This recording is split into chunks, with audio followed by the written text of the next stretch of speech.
Okay, let's try again.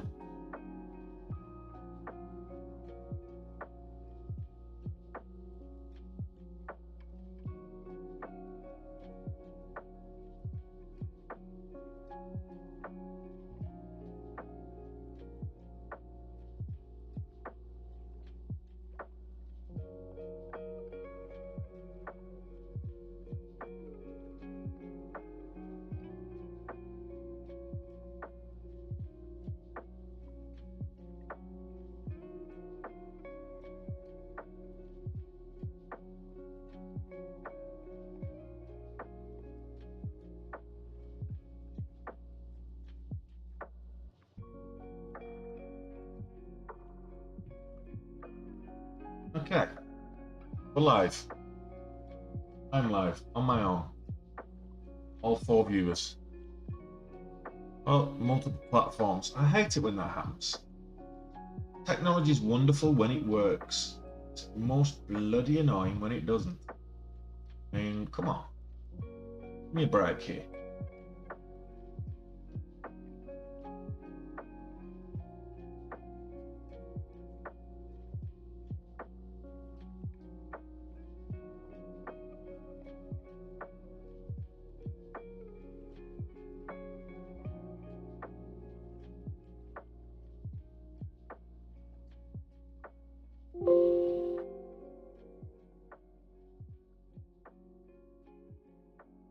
Okay.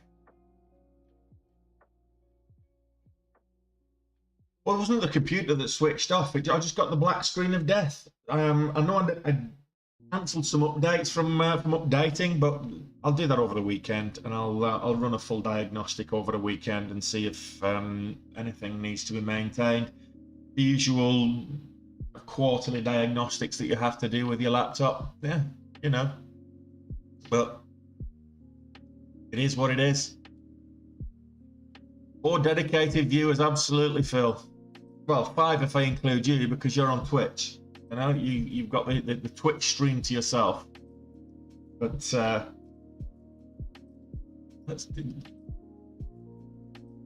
you're the only one on Twitch. I've got a couple on YouTube, but you're the only one on Twitch at the moment.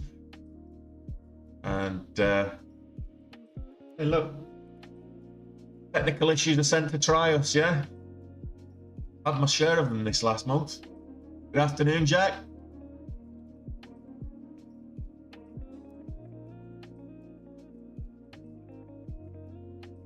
That was a quick move. Why is it moving? Overtrust. Just jumped up.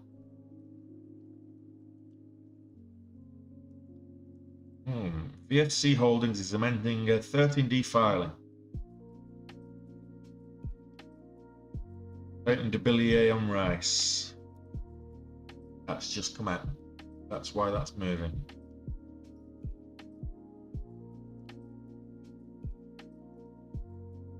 Interesting.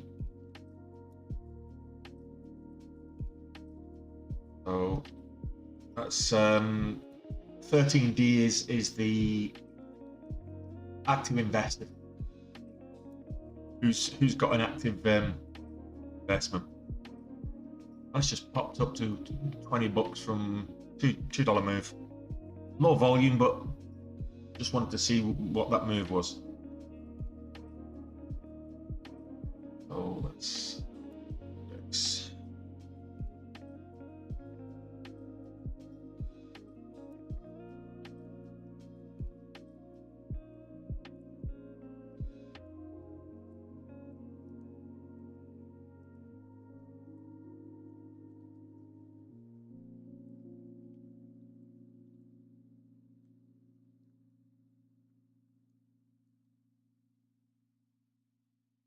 This one. Euro. I'll keep that on the watch list. It did good for me in the end. It took a while, but it did good for me in the end. Yesterday, and it's kept most of its gains, so keep that on the watch list. Sega is still up, so that's on the watch list too. Nothing else of note just yet. Nothing really moving other than Sega and Neo, which made on very low volume. Sega's got the most volume this morning, in line with what we're looking at, what I'm looking for anyway.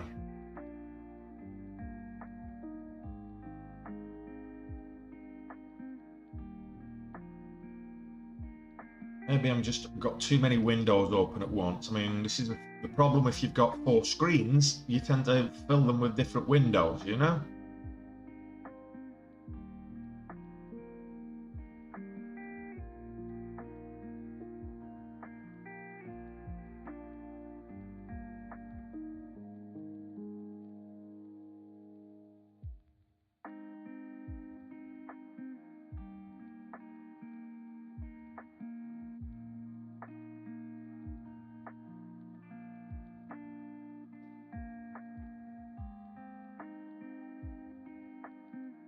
Looking at 9:30.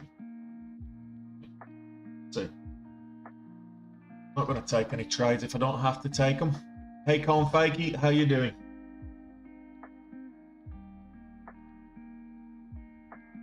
It's a typical Friday. That's the thing. It's a very typical Friday. So nothing to write home about just yet. What I'm just going to do is sort this particular scanner by the volume over the last 5 minutes. See where people are actually trading, and Neo is the one at the top of the list. Sega and Neo. I'm looking at Sega right now. It looks like we may get a continuation from Sega Technologies from yesterday's Catalyst.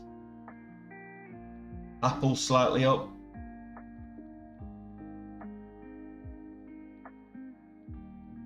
Nvidia slightly up. There's quite a few of these larger cap stocks will be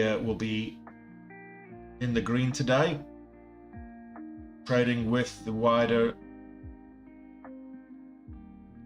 market.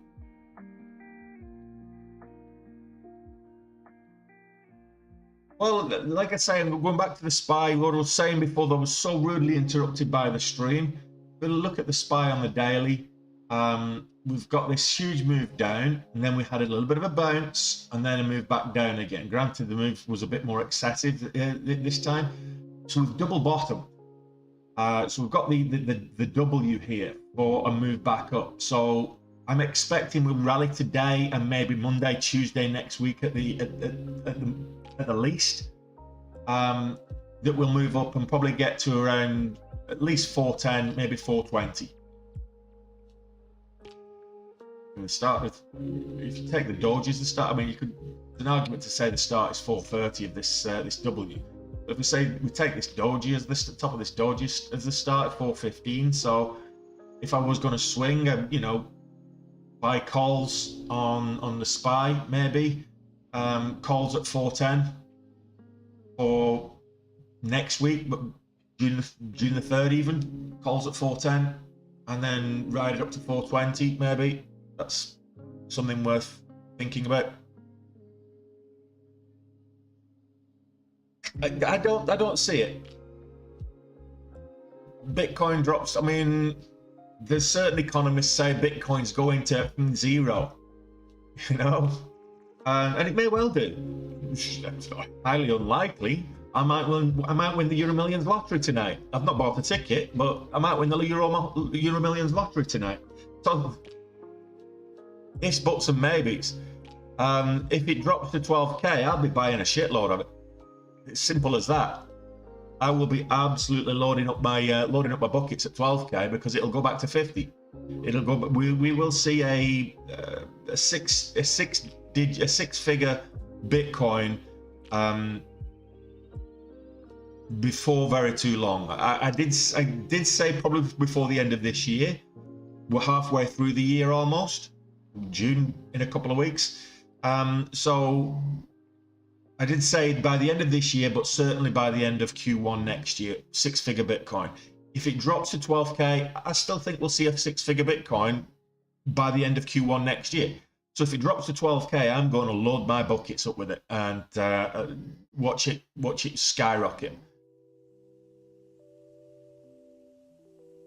I honestly can't see it dropping to 12K. The low, absolute catastrophically low that I could see it possibly getting to, based on technical analysis, Bitcoin is about 20K.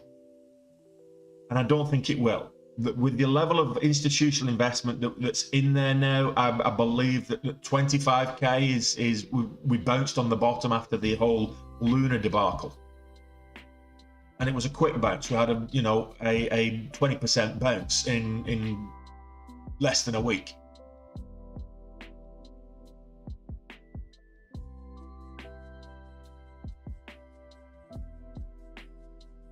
Let me just load up my trading view.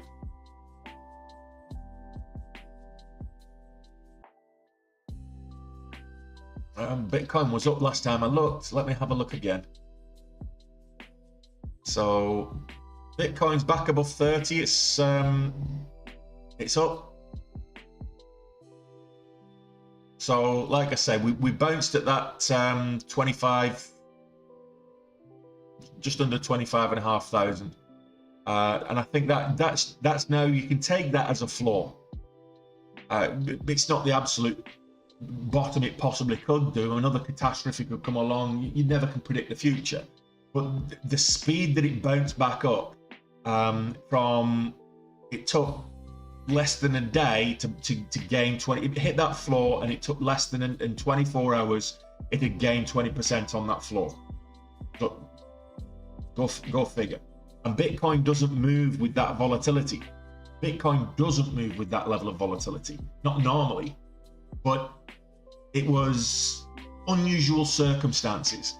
So all the FUD and the naysayers that are out there saying crypto is going to zero, Bitcoin's going to zero, it's going to go down to 12K, 8K, whatever, great, fantastic. Let it go down to 5K, 2K. Let Bitcoin go down to 500, $1,000. I will load up and I will put, if Bitcoin goes less than 10K, I will cash in everything else and I'll put it all into Bitcoin. All of my long-term holdings. If it ever gets below 10K, I'll put all of my long-term holdings into Bitcoin. It's not going below 10K. The absolute floor that I can see from a technical analysis point of view is about 20K. And I can't realistically see that happening. The only reason that we dropped down that coordinated legal manipulation that saw it drop to 25K, and now that that's happened, there's going to be a lot more cautiousness in the market. There's going to be you'll see that the moves will be a lot less exaggerated across the crypto space for a little while, as people slowly build up the confidence in the market again. It bounced on 25 and it bounced hard. So I don't see it. I'm taking 25 now as the absolute floor. Not financial advice. I'm not a financial advisor, but that's just my opinion. Looking at the technical analysis on Bitcoin, I can't see any way that, other than some additional catastrophe, some other manipulation or capitulation, that it's going to drop below 25. And that's why I loaded up. But, you know, I added to my position on Bitcoin, and yes, I did. Added to my position on Bitcoin and Ethereum. I didn't add to XRP or Cardano. I didn't have enough, to be fair, I didn't have enough reserves to do that. But I added to my Bitcoin and Ethereum, was it last week or the week before? Just after it bounced. It was almost at the bottom. I almost got the absolute bottom.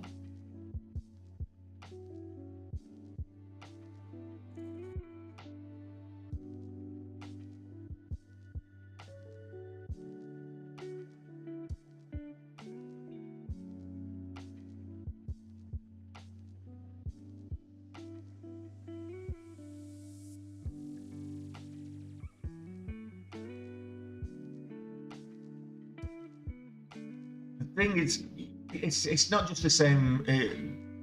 Regardless of what financial instrument you're looking at, whether it's stocks and shares, whether it's real estate, whether it's futures, whether it's crypto, whatever it is, when when there's market manipulation comes to light, when there is a downturn in particular, you get the media awash with people trying to make a name for themselves. That they want a bit of publicity, and you'll get all of this FUD, fear, uncertainty, and doubt being pushed into the media by a bunch of nobodies who just want to make a name for themselves. Because the scarier the headline, the more likely people will not just read it, but interact with it. So that's what happens all the time. Now, the fact that Luna collapsed the way it did, and the whole Terra Luna debacle over the last month or so, the fact that it collapsed the way it did is potentially a good thing, because it's exposed a gaping hole in the way that the markets can be manipulated. Now, most stable coins, most networks with stable coins actually have cash reserves. Luna didn't. The way that it held its peg to the dollar was that it actually minted more Luna, or burned more Luna accordingly, to maintain its peg to the dollar. So when the hedge funds, the guys with the big pocket, Melvin and the rest of Citadel, I think it was, whoever it was that did the manipulation, when they took out so much of that liquidity and then dumped, there wasn't enough liquidity. They couldn't mint Luna fast enough to maintain the peg on Terra, and there wasn't enough liquidity in the Terra Luna reserves, so they lost the peg, and that had a knock-on effect, which then drove the whole crypto market down. Now, of course, these hedge funds were shorting the market. They were shorting Bitcoin. They were shorting Luna to the hilt. So they made it an absolute killing. And of course, they'll have covered. They were shorting. They'll have covered around 25, 26K on Bitcoin and every other instrument that they were shorting. They'll have covered and made a huge profit on that bounce. They'll probably made billions on that crash, because of the way they shorted Luna as well. So that level of manipulation, totally legal, mind you. When you think something like that, it would be illegal. No, it's not. If your pockets are deep enough, you can get away with crashing the market deliberately. That's how it works. And unfortunately, there's nothing we can do about it. Now, we saw a similar situation in 2008 with the real estate market, which had a knock-on effect and a wider effect because of people shorting the market, people with big pockets doing nefarious activities, manipulating the market and performing nefarious activities. We've seen more recently what was exposed with the GameStop, AMC, BlackBerry and Bed Bath & Beyond, all of these meme stocks and that movement there. Whilst I don't particularly like the toxic community that comes with that, uncovering a lot of the nefarious activities that hedge funds and market makers partake in, I think needed to be done and regulation put in place or more oversight put in place to reduce or limit or even eradicate that nefarious activity. Unfortunately, the wheels move very slow on Wall Street. The SEC are making promises for reform. It's not really doing anything. It seems to be lip service more than anything else. But crypto, one of the selling points of the crypto market is it's not regulated. It's decentralized, and you've got to take the rough with the smooth. If you're going to have an unregulated market, you're going to get market manipulation. It happens all the time. You get so many coins pump and dump every single day, every single week, with these low cap pump and dump coins. Some influencer pushing out, this is the next moon coin, this is the reasons why, all bullshit, all lies. It pumps it up over the course of about 6 months and then dumps the entire holding, and we've got a whole bunch of people left holding bags for this worthless piece of crap that has no utility and has no real world use case. And that happens all the time in the crypto space. And this is why a lot of people don't trust the crypto market, because a lot of people lose money. In fact, the most people that get involved in it lose money. Most people that get involved in the markets and trade in the markets lose money. But even more so when you got an unregulated instrument like the crypto space, where there is limited, if any, oversight.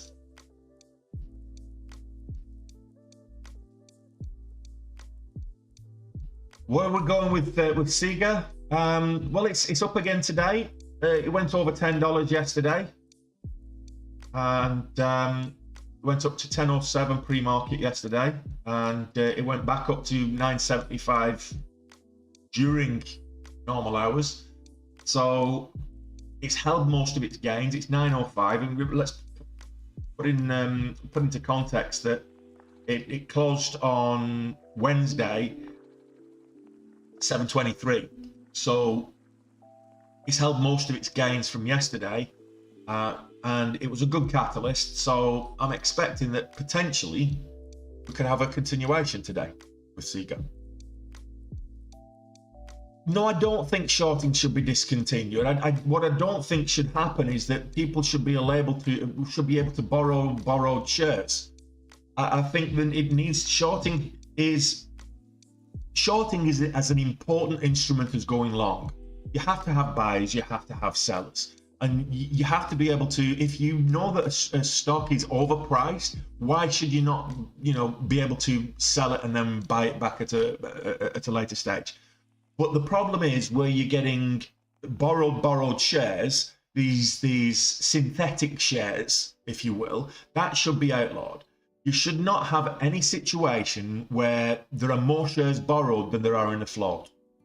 There's a bigger percentage short interest than there is an actual float. I think that in itself is nefarious. That in itself is fundamentally wrong. You should only be able to short what's available. So then you get a legitimate competition between the bulls and the bears, because you've got a finite supply. If you, in theory, with the advent of synthetic shares, which in theory are supposed to be illegal but don't, that nobody ever gets prosecuted for, selling or borrowing borrowed shares, it doesn't happen. But in theory, you could have an infinite number of synthetic shares. So you could short 200% of a product, 200% of a company, and everybody that's holding that long term, everybody that's holding it long, let's say retail holds 75% of the stock, and then the big hedge funds with the big pockets decide to short it to 100%, then how can retail fight back? It's just unfair. So, like I say, the deeper your pockets, the easier it is to manipulate the markets. So synthetic shorting, synthetic shares should be outlawed. Shorting itself shouldn't be.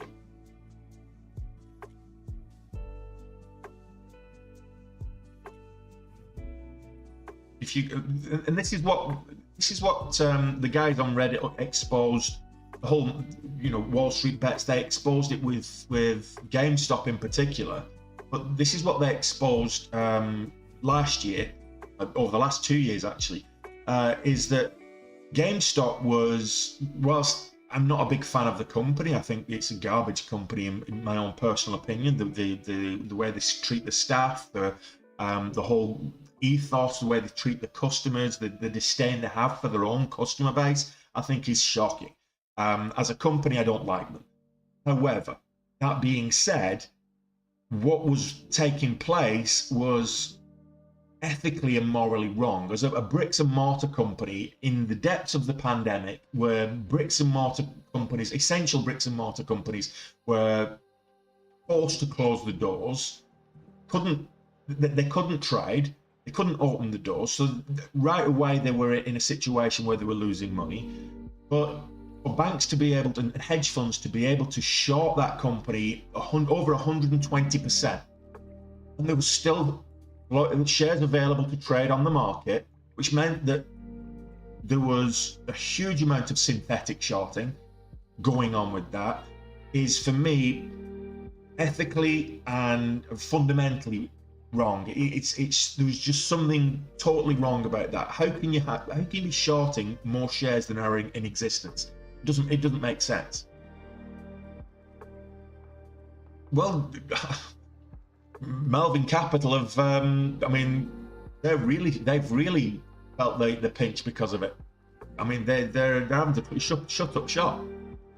So, their own fault. When you try and manipulate the market and you get found wanting and you get found out, and there's enough people that the movement is big enough and the momentum and the feeling is big enough to, you know, call you out on it, then you deserve what you get.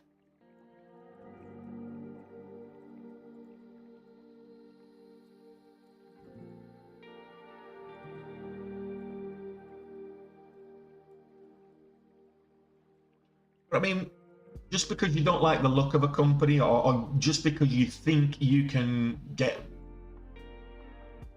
you know, just because of greed, really, you shouldn't be able to put a business out of business, a company out of business, chart it out of business, just because you've got deeper pockets than they have, and just because you've got deeper pockets than they have backing. It's just wrong. If a company is and it worked against them now, because now GameStop is probably fundamentally overpriced, but it has the retail backing that will continue to keep that inflated price higher than certainly the shorters believe it is. So it's a fundamentally overpriced stock for what it is. This NFT marketplace and all these other add-ons and supposed to be released today. Is it released today, this NFT marketplace that they're on? Well, there's question marks about the whole NFT space as a whole. So how they expect the NFT marketplace to bail out GameStop in terms of a business venture, I don't know. But that's just me being a skeptic. You know, I mean, most NFTs are scams. So, you know, let's go and take your NFT to GameStop and they'll probably give you 12 cents for your, you know, ape in a spacesuit, because that's what they did. That's what they've been doing for years with people who bought games from them. And the fact, the things with GameStop is the whole business model has to change, and it has to change rapidly. Because look, I've played games. I've got my Xbox. I'm not a PlayStation player, but I've got my Xbox and I've got my games and stuff. And consoles are now being sold without the disc port. So without the disc port, what is GameStop going to sell for them to? What are you going to take your USB key and they'll download it for you? I mean, everything is either streamed or it's online. You download it onto the box or whatever it is, isn't it?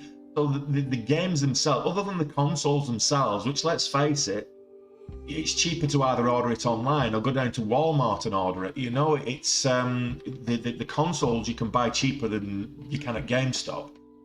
The traction, and one of the big things for GameStop is that you could take your old games that you were fed up of playing, you take them down to GameStop and they give you a paltry sum for them. They'll give you $10 for 20 of them or whatever it is, which was next to nothing. You could part X them into, you know, take your old FIFA game, the last 3 seasons of FIFA, and you part X them and still pay over the odds for the new FIFA game.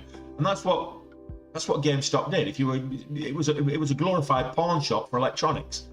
So you're struggling for a bit of cash. You take your old games down. Now nobody's going to play old games because all the new consoles don't have a disc port. So nobody's going to be playing those old games, so there's no market for them. So GameStop's not going to buy them back because they can't sell them on. You know.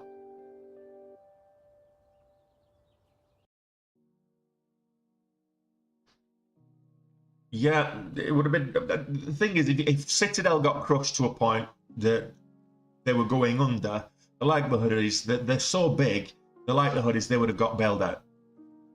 Melvin Capital, on the other hand, are not big enough to need a bailout. They're not going to have that ripple effect to the global economy. Yeah, absolutely, Finsky. Tower Records. A lot of companies, went out of business. Uh, a lot of bricks and mortar companies have gone out of business from within the music industry. Now it's like it's a niche market, so you can go and find places that sell vinyl records, and they charge you a fortune to buy a good vinyl record now, or you can buy CDs there. But it's niche because nobody does it on the main scale because there's no market in it. So it's a niche market. It's a niche thing.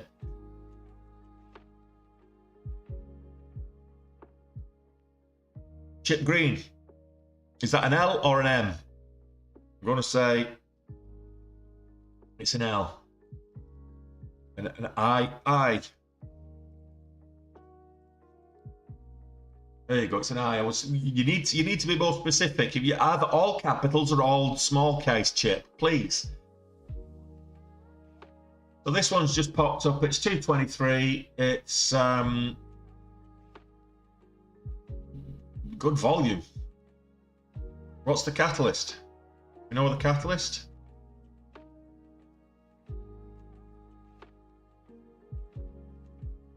Benzinga, you're slow today.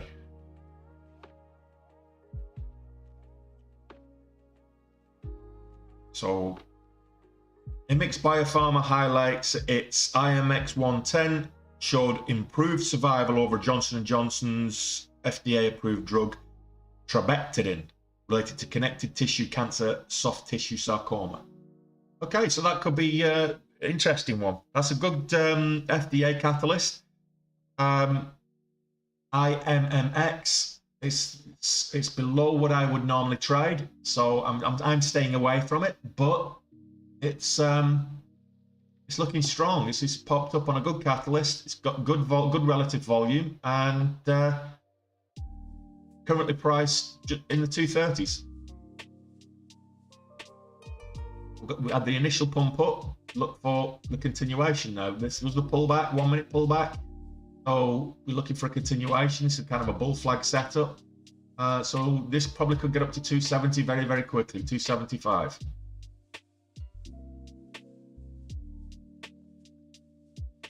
Upstart. It's down on the day at the moment. Upstart. I just want to see if this breaks this bull flag. We get this pop on this bull flag breakout here. We've just 1 minute bull flag. It's not showing on any higher time frame, so that's the reason why I'm a little bit cautious of it. And we've got the resistance at the $0.50. Quarter, half, and whole dollars are always psychological levels in trading. Remember that, guys. But we did get a little bit of a push up, 10 cents on that pullback. It's not done yet.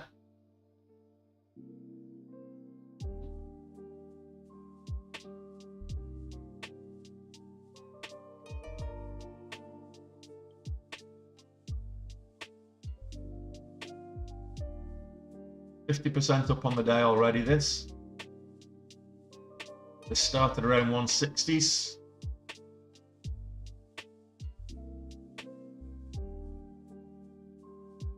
Come back to this in a second. Upstart. Down on the day. Had a good rally yesterday. Had a good rally the last couple of days, but it's down today. Upstart could, just looking at it on the 60-minute, it's rallied all week and it's slightly down today, but it did a similar sort of thing yesterday where it came down and then rallied. So watch this at the bell. If it magic level here is 48, or will it get green at 52? If it goes below 48 again, I think it's probably going to have a day of selling. My own opinion, not technical, not financial advice. I'm not a financial advisor. Now back to IMEX. So we did get that breakout up to 55. So we've got a 15-cent breakout there on the bull flag pullback. Don't think this is done for the day. I think look for another nice clean entry if you're trading this smaller price stock.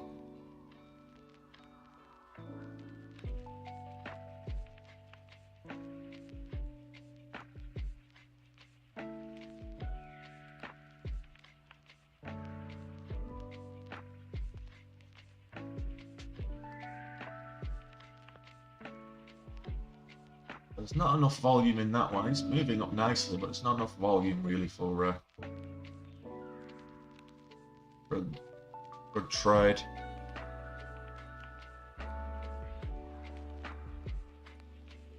Seagul's just moving sideways at the minute. Neuro, I was expecting may try to come back, but it doesn't look like it. We might get a red to green on Neuro later, but we'll watch.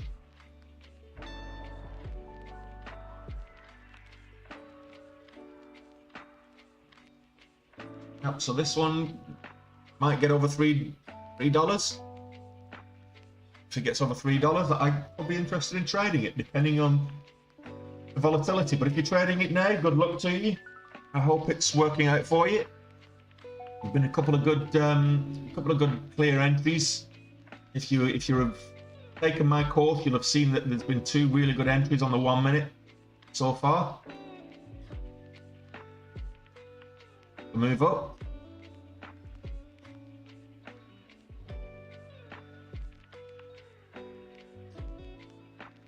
What you've got to understand as well on these moves is very rarely will you capture the entire move. It usually moves before you notice it, unless unless you're trying to trade the news, and you might gamble and get it right. But you get this flagpole in the first instance, this move up, this extension bar, if you will. First consolidation, always get a consolidation. A good place to look for a bounce is at the VWAP. So as you can see here, you look for a bounce at the VWAP. Now you've got the consolidation, the pullback, then you're looking for a bull flag setup. So it's bouncing at the VWAP, but you look for the next candle to make a new high, which is here. And then it moves on to this candle. It does pull back to the VWAP again before moving up. So that would be a good bull flag, a good entry there. You've got a second entry point here before the move up to 270. Now it's starting to consolidate a little bit. You're getting it's showing a little bit of slowdown in terms of the move up. We're still getting good volume though. So look for a safe entry.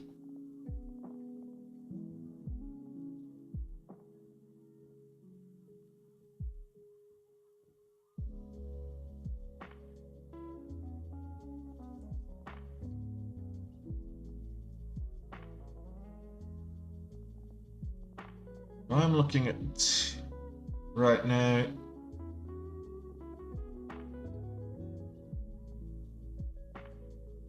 Not a lot on my scanners, so I've got my scanners filtered. I don't trade below $3. It's just part of my strategy. It's not necessarily the right strategy. You trade what's right for you guys. So if you like your low price stocks, the penny stocks, and you're profitable trading them, you do you guys. There's no right or wrong answer when it comes to picking a segment of the market. It's about finding what segment of the market you can be consistently profitable in. Some people prefer high cap stocks, a little bit less volatility. Some people prefer the penny stocks, huge volatility.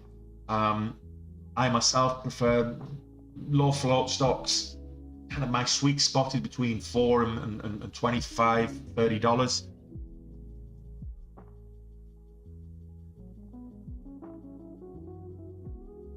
Now we're getting a lovely bull flag set up on the 2 minute.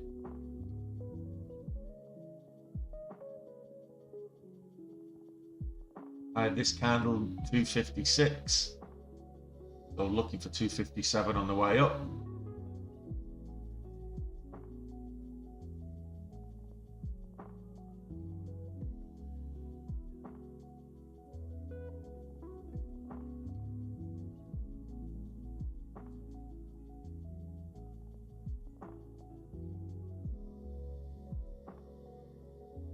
got half an hour till the market starts.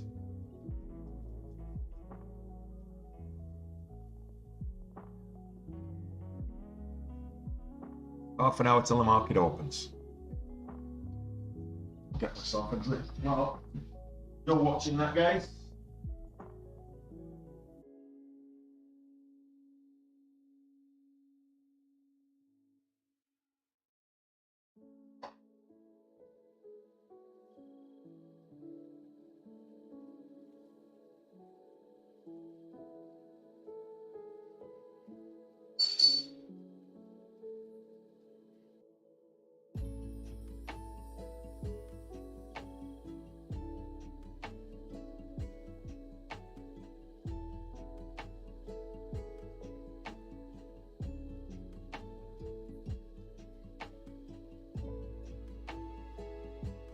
Muddy water.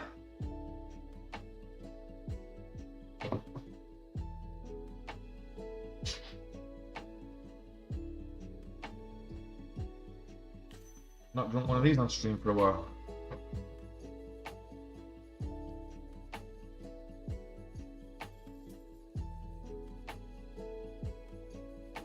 Still looking for that break of 257, it looks like.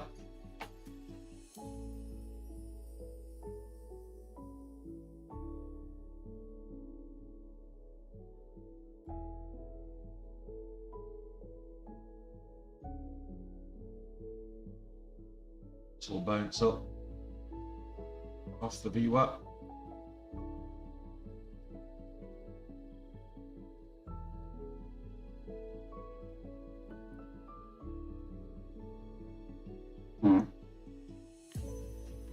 Yesterday we had some really good FBA catalysts on a number of tickers that just didn't hold through the bell, through the open.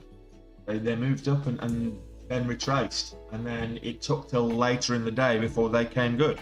So Sega and Neuro were both of those were guilty of that.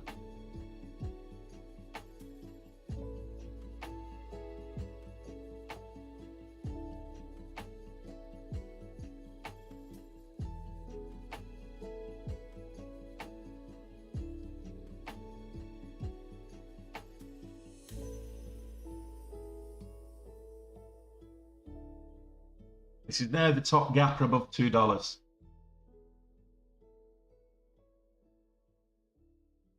$55% up on the day as it stands.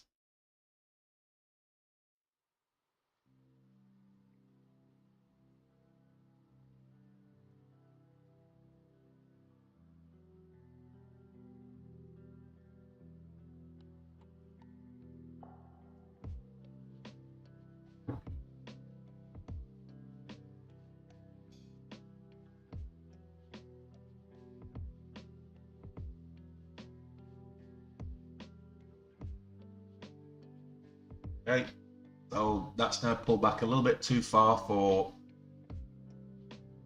a 1 or 2 minute bull flag. Still get it on the 5 minute, but it needs to make a comeback over the VWAP. So let's look at what else it's playing out today. MDXH.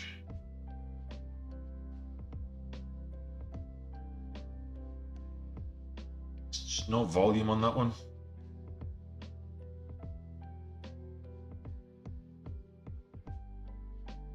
Likewise, feel lack of volume. EOS having a good day. 6% up at the moment.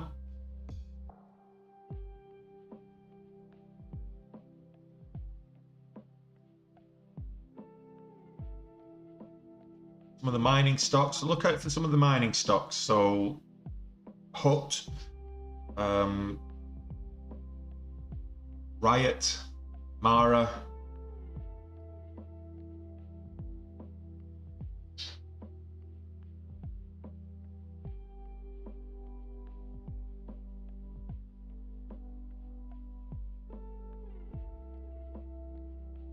okay, I'll just keep an eye on this, on the scanners.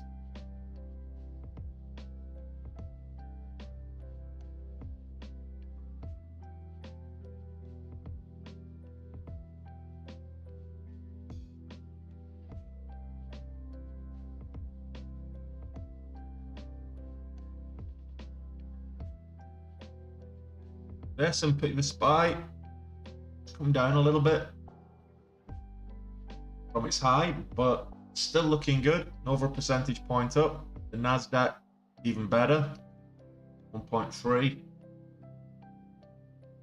So it looks like we're in line to be able to have a little bit of a bounce today after being in free fall pretty much all week.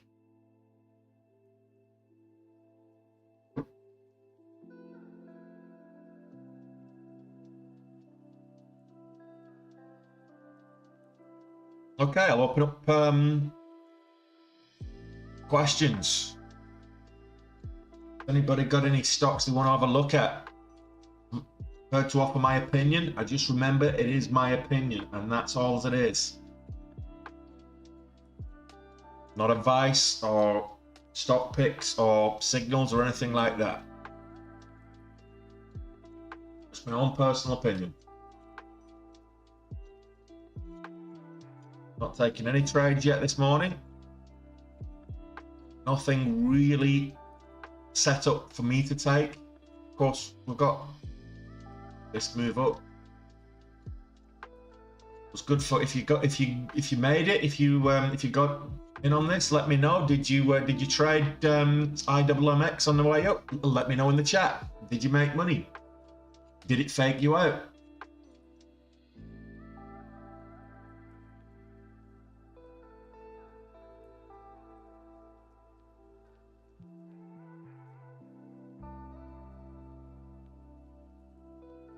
Hey user, welcome back. You really need to put your a name. It doesn't have to be your own name. A name rather than user and then number. So I'm getting a few user numbers now, and it's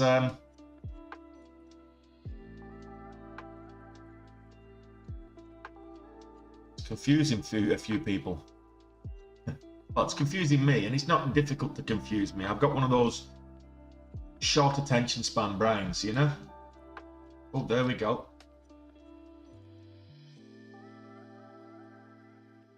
Two-minute breakout for sure, but we'll get a 5-minute breakout. I have this previous 5-minute candle was 255. We're looking for 256 or above. There we go. Got it. On the 2-minute, that was a lovely little breakout too.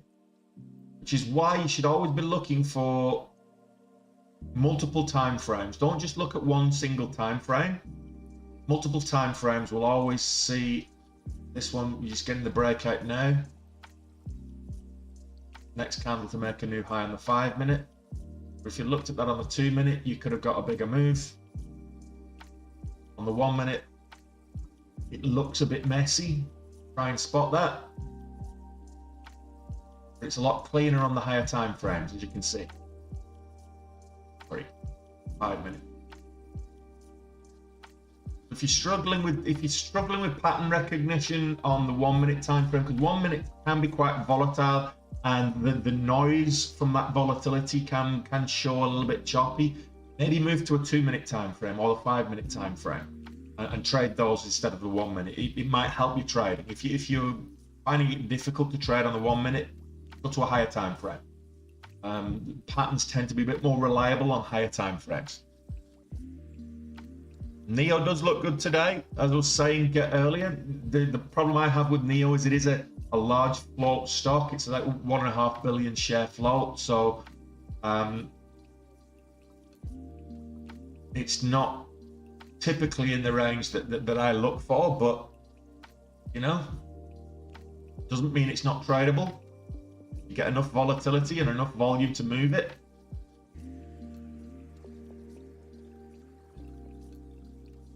That was a lovely move on the 2-minute time frame. Nice move on the 1 minute, but 2 minutes, it's very, very clean on the 2-minute. You're in NIO or you're in IWMX TikTok?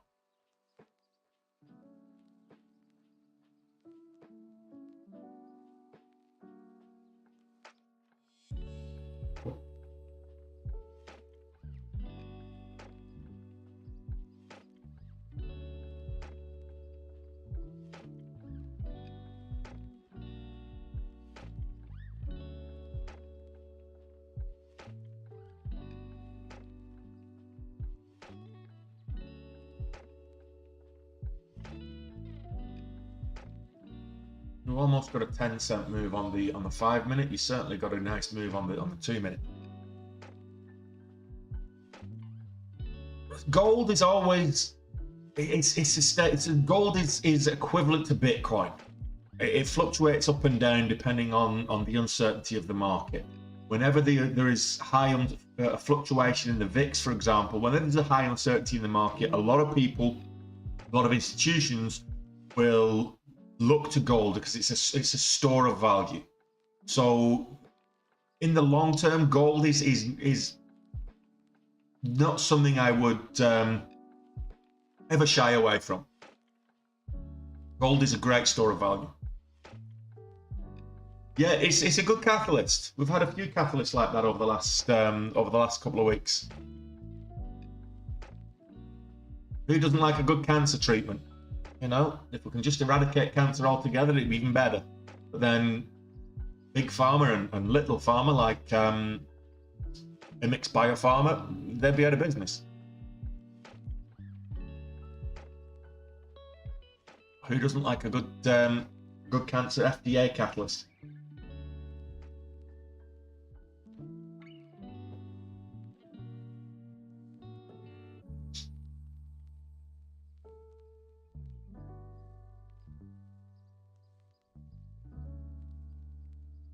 Yeah, so I'm seeing quite a few crypto-related stocks moving today. Applied Blockchain, SoFi.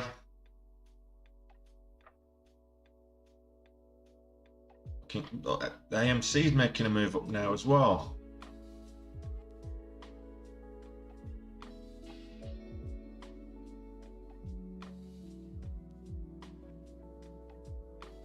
Lucid Group.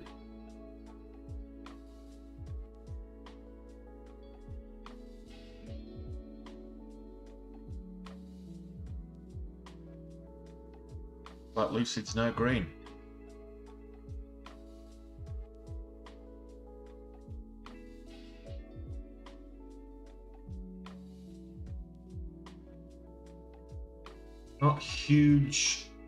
Not huge volatility across the market, but you don't, this is the beauty of trading stocks. You don't need the wider market to be hugely volatile.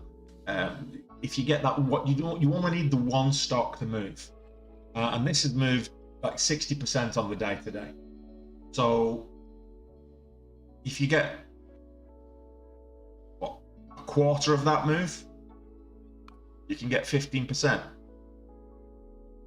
15. If you did 15% per day, you'd be absolutely killing it. Doesn't matter what size of account you've got. If you were able to consistently do 15% on a daily basis, you will be absolutely killing it.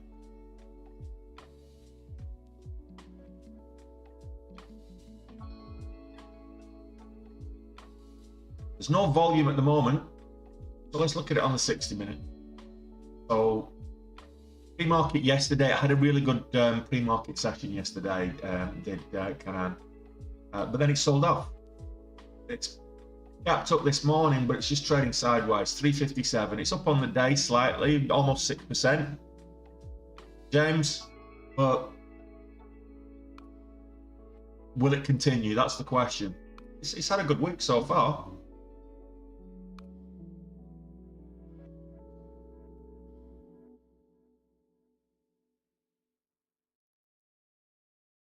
Yeah, it's had a good week this week because over the last 7 days or so. It's midweek now, but since it bottomed out at 260.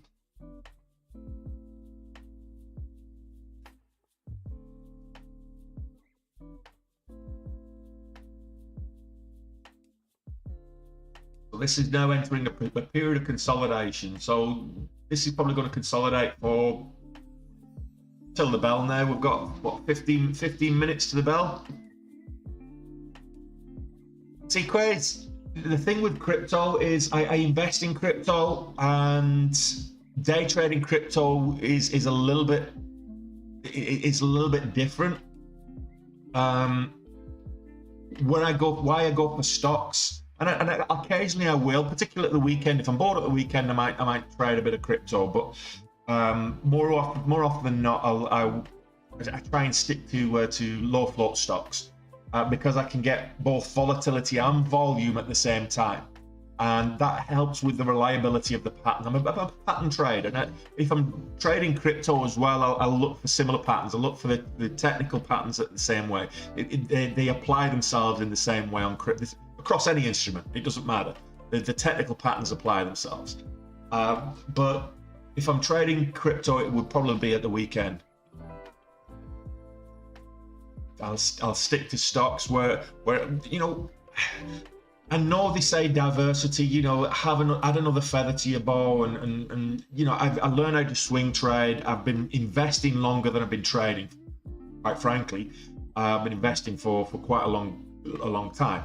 So value investing is one thing, and it's a completely different mindset to trading. Swing trading and day trading, there's a lot of parallels regardless of the instrument. But I've found a sweet spot for me, which is low float stocks, low cap stocks, and I'm profitable with it. So I'm kind of got in that area of, well, why should I change it? All right, granted, May's not been. I'm 35k down on, 33k down on May at the moment after yesterday. So I've still got. I can't say I'm profitable in May. I'm profitable on the year. I can't say I'm profitable in May until I recover that drawdown. I've got a little over a week to do that. But in the long term, I'm actually a consistently profitable trader on low float stocks, and I'm outperforming the market with the investments that I make. So why should I change it? I know that there's always the potential with some of the, you go on Binance, for example, as opposed to Coinbase, you've got the pick of a lot of lower cap coins that can moon, but to do that right, it requires, in my opinion, it's more akin to gambling unless you're going to do your research. Where you're going to get the volatilities in the low cap coins, and unless you do your research, the majority of coins you pick are going to fail.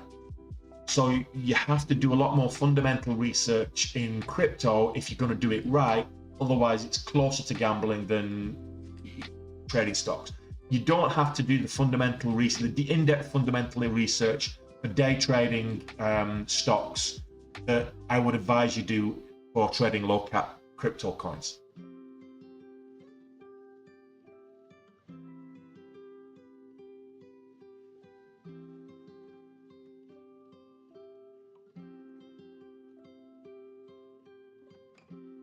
It's not constant this month, Marianne, that's for sure.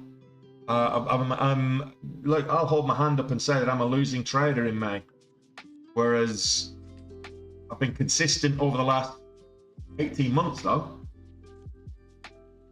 The last time I had a red month, the last time I had a losing month was January 21, and I've been not just green, but consistently 5-figure green, and often 6-figure green every month since then. I'll say often, occasionally 6-figure green.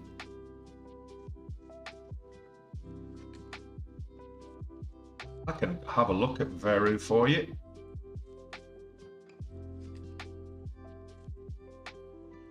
Doesn't seem to be moving at the moment.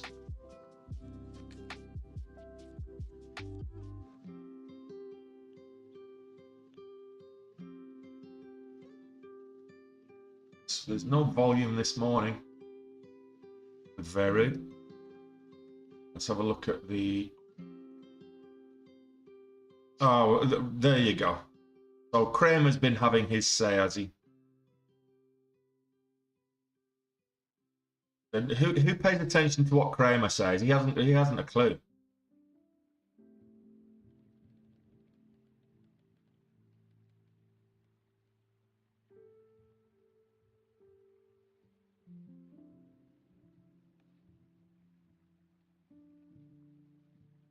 Everybody short Veru. Kramer says it's going higher. So you know how reliable he. Mind you saying that even a broken clock's correct, tells the time correct twice a day. But yeah, if Kramer's saying buy Veru, it's going high, you can. It's almost as good as take it to the bank. You should short it. Is it shortable today? Let me have a look. Yeah, I can short Veru today. I might actually do that now that Kramer's gone out to come out in the public and said that it's going higher. I might actually short Veru. I mean, who else even pays attention to what Kramer's one of those people as well. I honestly don't know how he's got the position he's got, because he's right very, very little. He's wrong more than he's definitely wrong more than he's right. He's just got a loud voice, and it gets a lot of publicity because he speaks with authority, but he's probably the biggest FUD spreader in the market today, in the media today. Kramer is probably one of the biggest FUD spreaders in the media today. And going back to what I was saying about the crypto space, around all the FUD that comes out when there's an event, a negative event, the emotion of fear is a stronger emotion than the emotion of greed. That's fact. So people spread FUD for that publicity, knowing that the headlines they create are more likely to get interaction and engagement as the more shocking or fear-inducing they are than greed-creating they are. So Kramer's one of those FUD spreaders. He loves a good negative story. Now, the fact that he's being positive on Veru doesn't fill me with a lot of confidence. But look, yeah, I suppose that's what it is.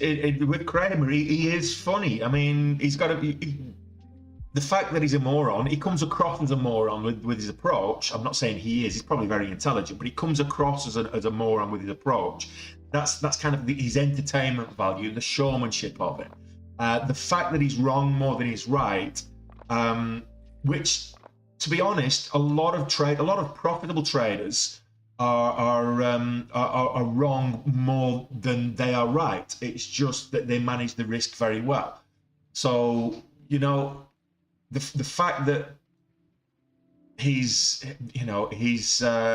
entertaining. I mean, a lot of people on the media are polar divisive figures, and it's because of that divisiveness that they get the fame, you know.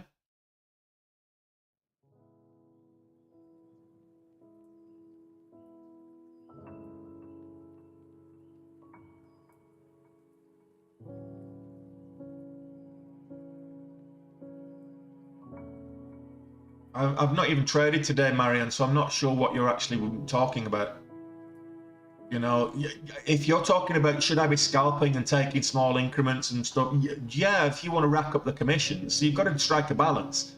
If you're talking about trading and scalping's not as easy as it looks. But I'm not a scalper. I can't afford to be a scalper because the broker that I'm with is not a zero commission broker. So every time I do scalping, I rack up the commissions. If I'm taking a move, I'm entering and exiting full position every 5 cents, then I just rack up the commissions, and that eats into your profits. Particularly if it's a small account, it's absolutely going to eat into your profits. But I'll set my targets, and I will enter my plan, and I'll take my first profit, take half my position off when it hits my target, and then I'll ride it out for the next position. So you'll see me, you know, it's pulling all the way back to my entry price, and I'm getting out for break, you know, for zero or break even. I've already taken my profit. That's the majority of the time. So I will take half off, and if it pulls back, now in a hot market, you get that follow through. And the reason, the idea that the strategy of taking half your position off at your target and letting your other half either pull back to break even, or you let it ride, is in a hot market, you'll get that follow through, you'll get that continuation, and you'll go higher, like we did a couple of days ago with one of the stocks that we were trading. and you're then able to scale into your position and maximize your profit on it from that point of view. Where I went wrong yesterday is I went big at the wrong time. Got a couple of fake outs because of the just the way the market was, and I'd gone big at the wrong time, and like, it happens. I've just not been on my game trading the way I normally trade, with the success that I normally have across the board this month. All traders, all investors will go through a phase of, you know, being red. Now, as it happens, if you were, yeah, that's your opinion. It's your opinion, you know, and we're all entitled to one. But as it happens, I settled down. I went big size. Yeah, 50,000 shares. You might think it's nuts, but other people, 50,000 shares is peanuts. It is peanuts.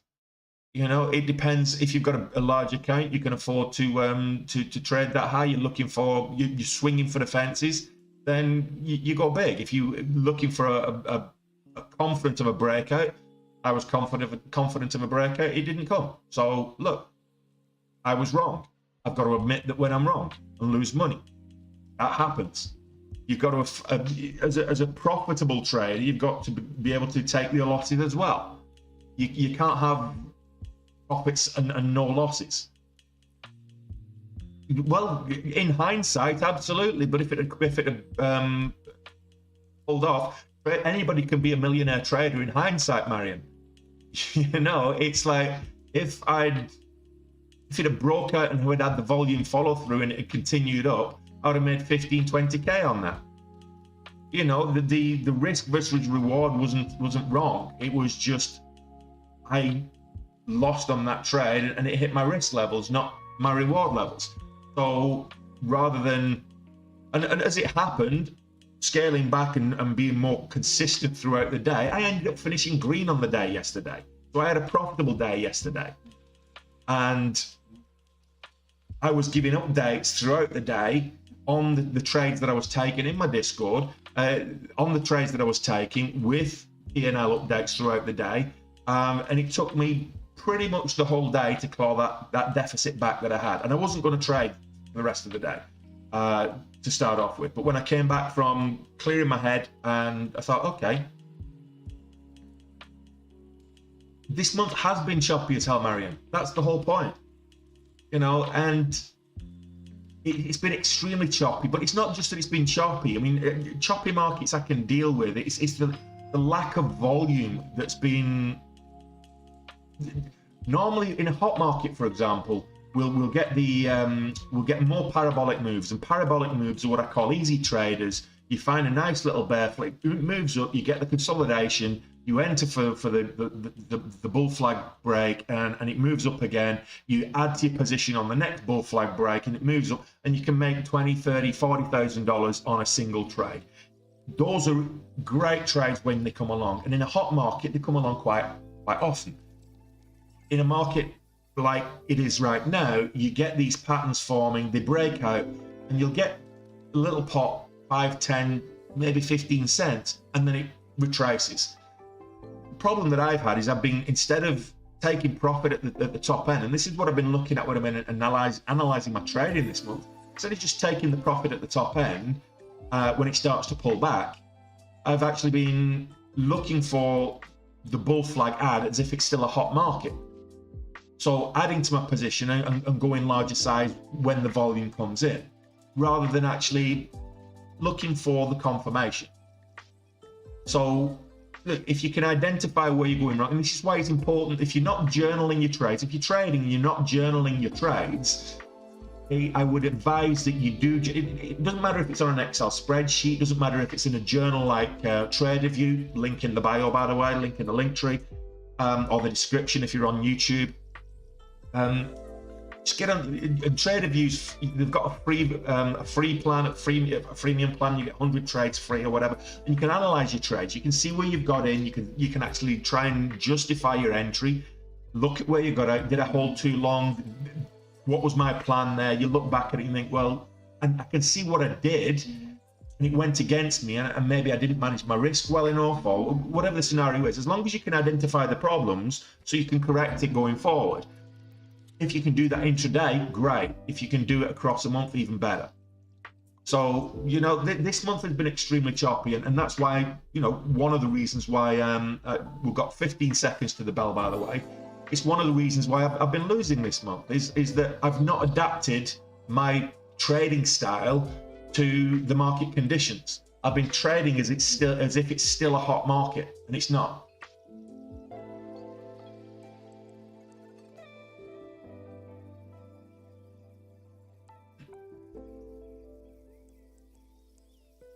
T-Box, I hope your calls come off. The market's open. I'll change the scanners over, and we'll look for our first mover.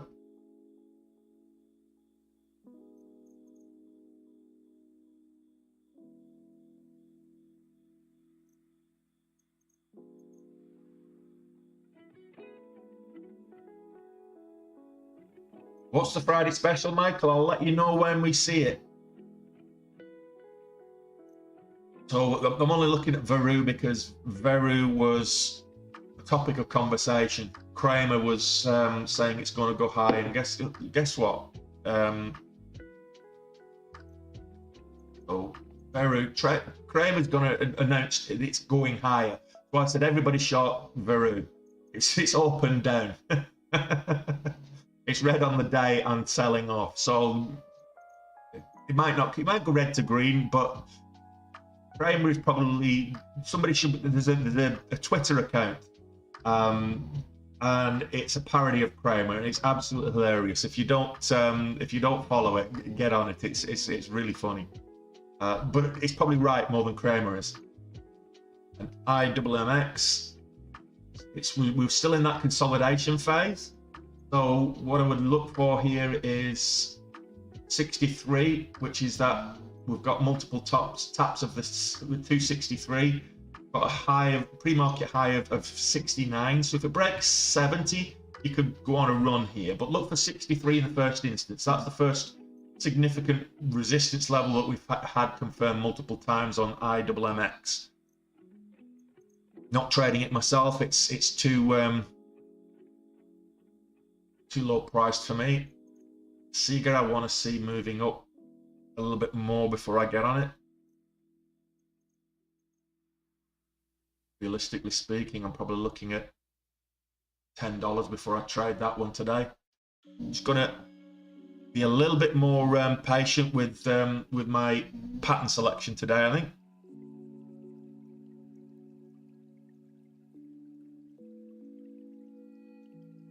Well, fair play to Finsky. I think Tesla's got, right now it's down, but I think Tesla's gonna come good. It's gonna go. It is gonna go. Go higher. However, making it your entire portfolio, I think, is a bit naive.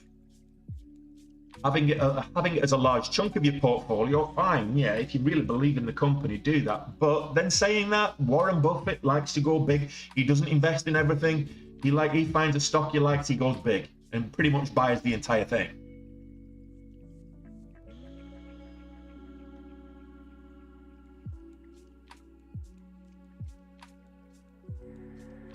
Yeah, Kramer would be fun.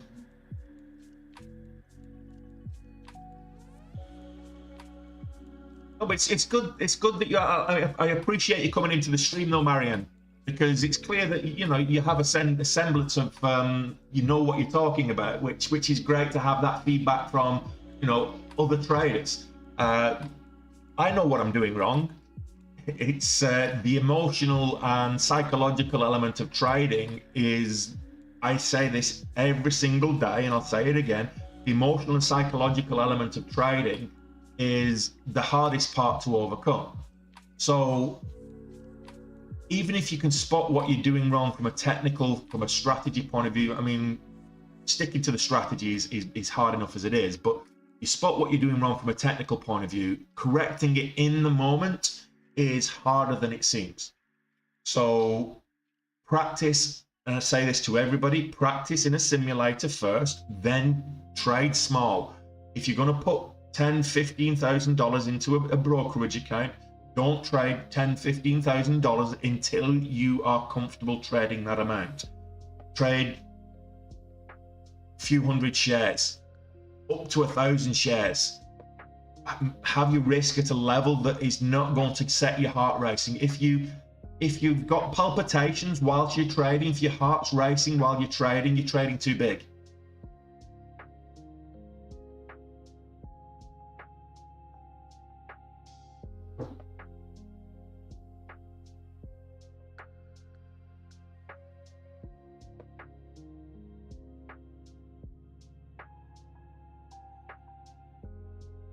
Yeah, Finsky, I mean, we all start somewhere. Right. Back to the market in question. Halted. Why? By blockchain. I did mention this earlier.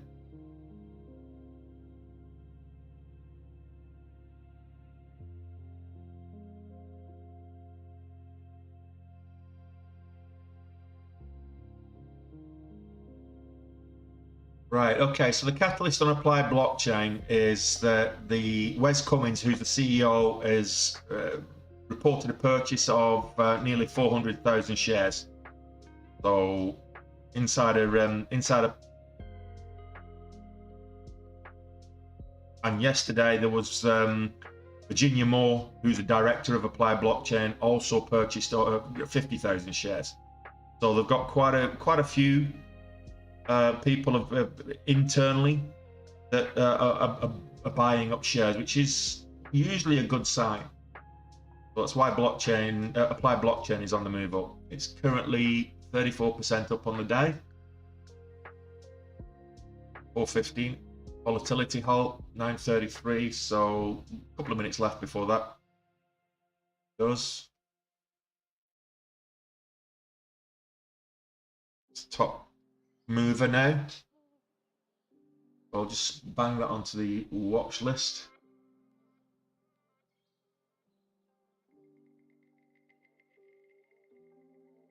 And see where it takes us. Sega.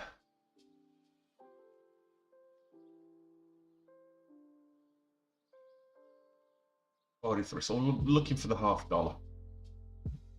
Sega. Excuse me.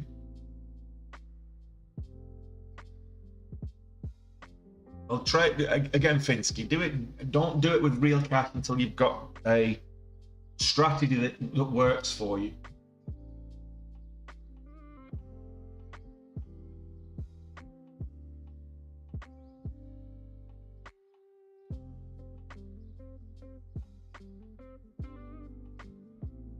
The pre-market high on Sega is 950, so 951. So that's what I'm waiting for there. Let's have a look at Applied.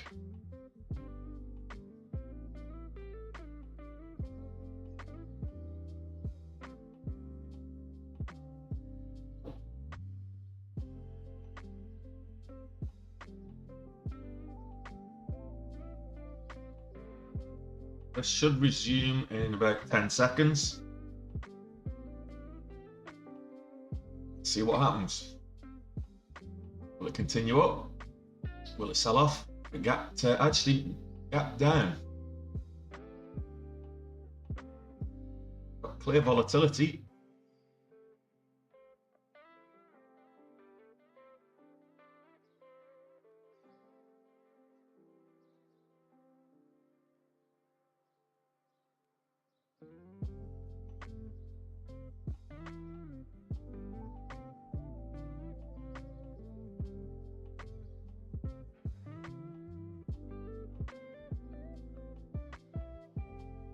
They absolutely gets the walk absolutely did clear my head. I came back and I just traded methodically. I got a couple of Neuro was the one that got me green on the day.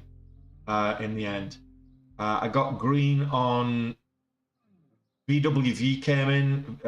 Vedu, not Veru, Vedu. I managed to get on that one as well. So I managed to just trade incrementally my way back to green after being huge down on the day, which is a kind of a you kick yourself when you've done that, because you think, well, if I traded like that instead of swinging for the fences at the open, I would have had a 15-20k day. Instead, I was having to dig out of a hole, and when Neuro had a double pop, it had across the latter stages of the day, when Neuro had a double pop that wanted to get me green, just barely green, and then the second one was took me to about 3k up on it was actually 3600 on the day, green on the trade profit and loss. However, that being said, because I had to trade my way out of it, I did rack up the commissions yesterday. I did rack up all the charges, so I finished the day a little over 1800. So almost 50% of my profits went in commissions and charges, which for me is it's a good day considering where we were finished green from where we were. But I don't like spending money. I don't like racking up such big commissions.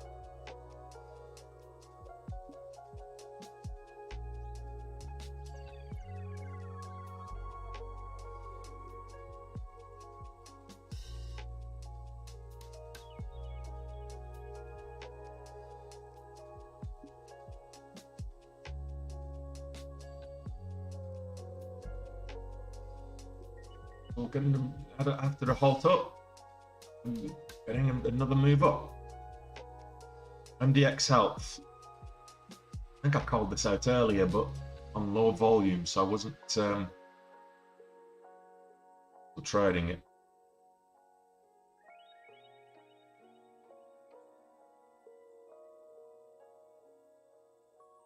Yeah, so this is analyst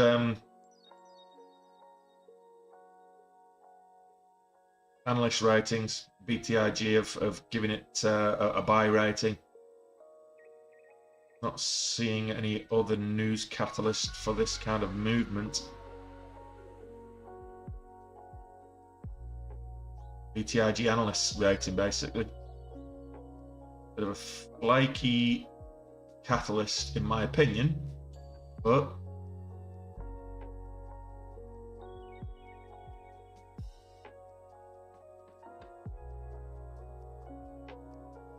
we'll see.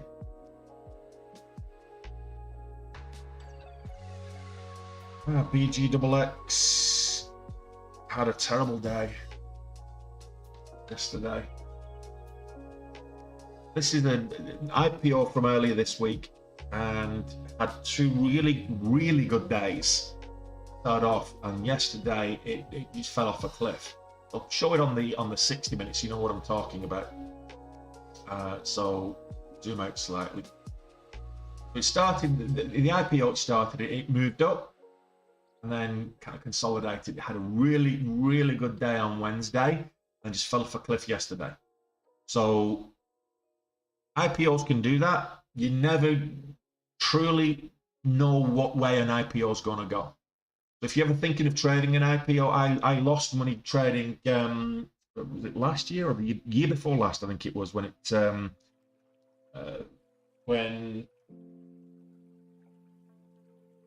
what was it that IPO'd? I lost quite a lot of money.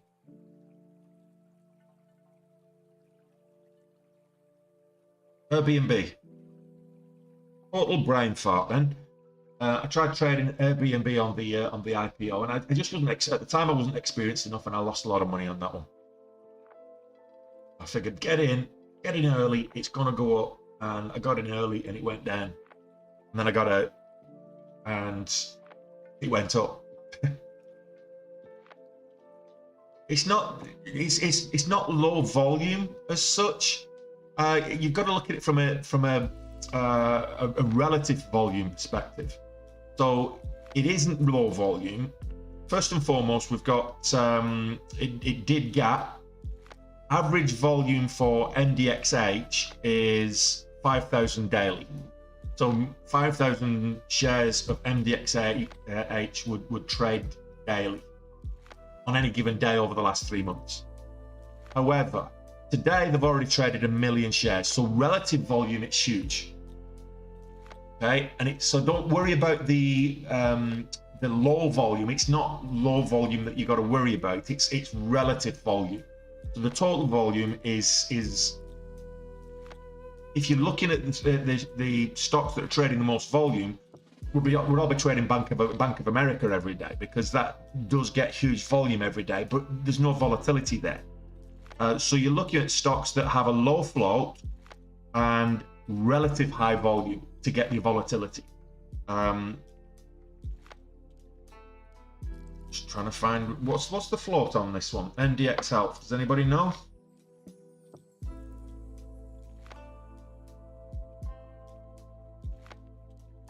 Key data. 15 million. I can't see the float. I just got shares outstanding, so there's 15 million shares. So it's a relatively small float, relatively small float stock. It's traded 1 million shares already. That's where the volatility is coming from. What do I consider a low float? I would say under 100 million. If it's less than 100, 150 million, it's prone to volatility. If you get a high volume, a relatively high volume day, and the float is less than 100 to 150 million, then you're going to get volatility. So occasionally I will filter out stocks above 150 million. Ideally I'm looking for stocks that are less than 100 million share float. Very often we're finding stocks that are like 5 and 15 million. So those are very low float stocks.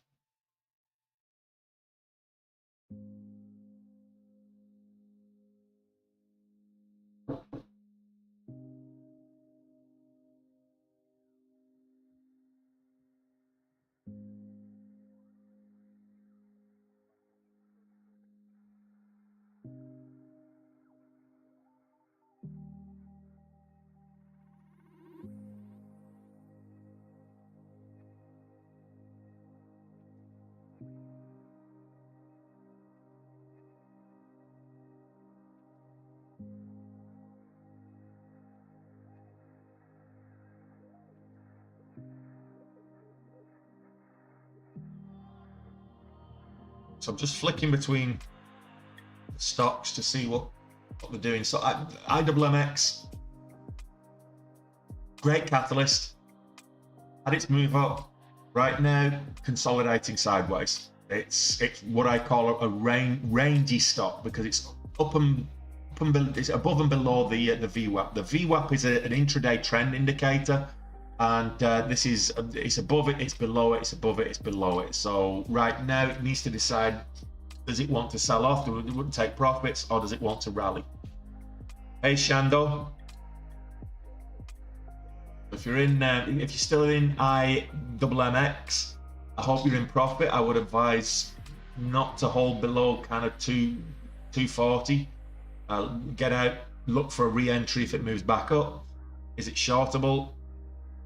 Yeah, it's shortable today, so you depending on which broker you're with, you might be able to short it.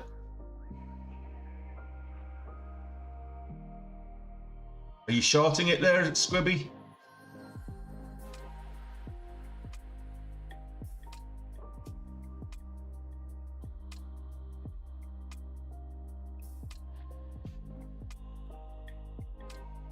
Say $2 is your target. Are you shorting it? That's the question. Or are you looking for a $2 move?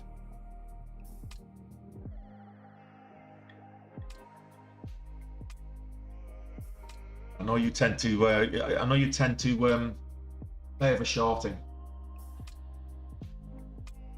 All right.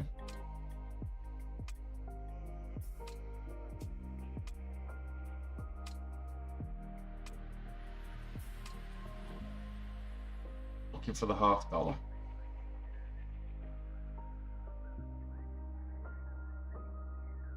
Yeah, that's always a bit of a problem. Neo sold off.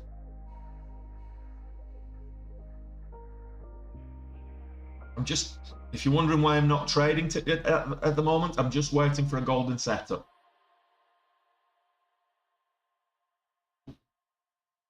Biding my time.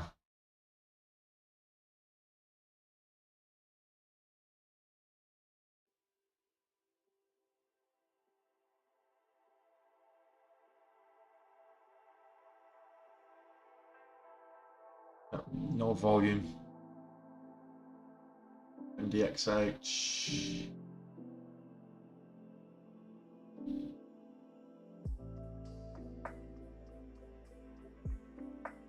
Kind of like you there. Wide. Not liking the look of that at all. After its initial move up.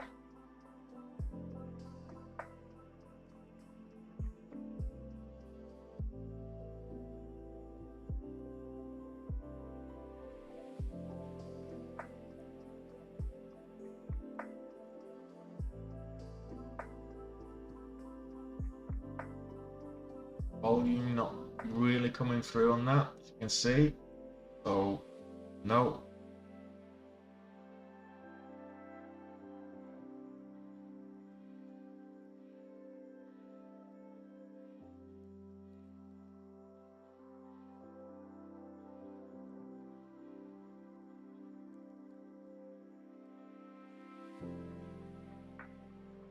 And what? 538.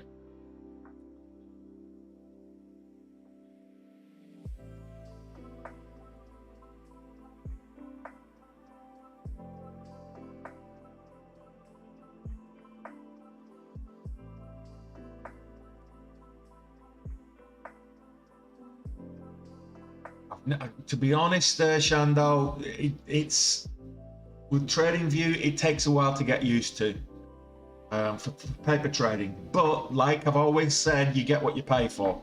The fact that TradingView, if you're paper trading for free, you get what you pay for. You can do it, but I would recommend, paying the subscription for it for a good simulator. Someone actually in the chat was asking what. Oh, so was it Kel City or? Oh yeah, Kel City. So how to practice in a simulator? What do you need for this is the question. You need a simulator. You need a good subscription. Now you can go on to TradingView and you can paper trade for free. So the simulator on TradingView, it's not the best. It's a very basic functionality paper trading account. So whilst you're learning, rather than investing in something that's going to cost you anywhere between 80 and 150 bucks a month, TradingView is a good option for that. And the charting on TradingView is first class. It really is. If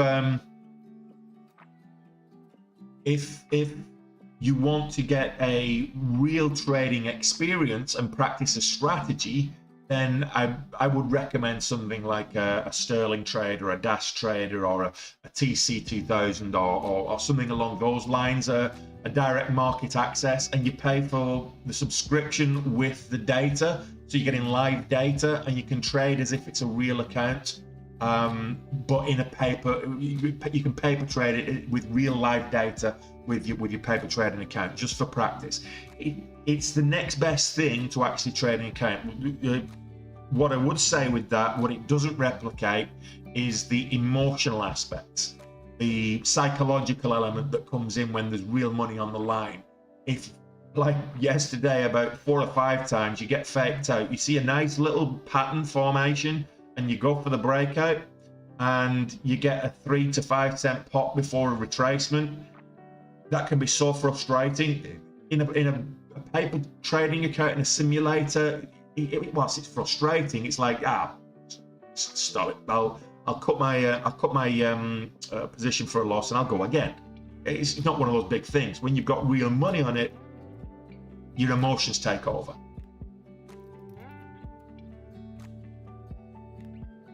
How do I feel when I lose 2 days? How do you think I feel? It's difficult to separate your emotions, and you can't. One of the biggest things I struggled with to start off with is the emotional element, Marion. And the emotional element of, as humans, we don't like to be wrong. I categorically, no human being likes to be wrong. So when we make a decision to take a trade and we expect it to go our way, and we can justify it by the pattern entries or the momentum or whatever reason we had to get into the trade in the first place, and it doesn't go our way, you think the first time you think, okay, I'll cut my losses there. It didn't go my way. Not every pattern breakout is 100% and all that kind of stuff. It's probabilities at the end of the day. The next trade, it goes against you, and you get a succession of trades going against you. The emotional element does build up. I struggled with that. I really struggled with that to start off with, and occasionally I still do. And very often you find yourself like being on the craps table, doubling up your bet to try and make back what you've lost, and you get yourself into a bigger hole. And having that gambling mindset is the fast way to lose money, and the emotional element is one of the biggest obstacles to overcome. So how did I overcome? I've still not overcome it. I've still not overcome it. I still suffer from emotional trading, revenge trading, boredom trading. I still suffer from that today, but I've got to a point where I can minimize the emotions because I view it like a goozy. What I mean by that, it's not real money. That's the way I look at it in my head. I deposited a certain amount that I could afford to lose with the broker to start off with. So in this particular account, it was $5,000 back in February. And at the end, if I blew up that account, I've lost $5,000. But the psychological way I deal with that was I've paid $5,000 access fee to the market. So that now belongs to the broker. So if I make a profit, I can withdraw that at the end of the month. If I make a loss, I can either add back to it or I can try and trade with a smaller account. By having that mindset that money's gone, that initial investment with the broker is gone, it reduces the emotions involved in trade. I'm able to reduce the emotions that are involved in trading, particularly if it's going against me. So that initial $5,000, I turned that into $78,000, $79,000 at the end of February. And I took a profit. It left me with $30,000 on this account at the beginning of March. In March, exactly. So in March, I made a profit again. In April, I almost blew up the account at the beginning of April. And to a point where it took me 3 weeks to get green on the account, and I ended up with a little over 30,000 in profit on April. But I was still trading with that big account mentality that I'd started doing. And so at the beginning of this month, I almost did blow up the account and had to add back to it. So I added to the account at the beginning of this month. And right now I'm in the hole on May to about $35,000. So I have the option of looking at it. I'm currently in debt to the market of $35,000, or I look at it, look, I'm still almost 300,000 up on the year. I only invested 5,000 into this new account. I've still got 30,000 in the other account with CMEG left over from January's trading. So the way I'm looking at it is, on an intraday basis, the emotions can get involved. But at the end of the day, I've got to zoom out and think, okay, where am I on the week? Where am I on the month? Where am I on the year? If after each question, I'm still saying I'm in the red, I keep zooming out until I know that I'm in a good place. And that's how I deal with that element of multiple losses in a row, Marion. You've got to treat each trade individually, and you've got to look at it collectively after the fact. So you get into a trade, you're starting from zero again. When you're out of that trade, you then look at it after the fact. You then look, okay, where does that put me on the day? At the end of the day, if you're red, you've got to, after the fact, you know, where does that put me on the week? So you can't, I know it does, but you've got to get into the habit of resetting yourself before you enter a trade. letting the last trade go against you impact your mentality and the psychology of you entering your next trade is going to put you in the wrong frame of mind. It's easy for me to say this. It's not easy to put into practice. Just saying.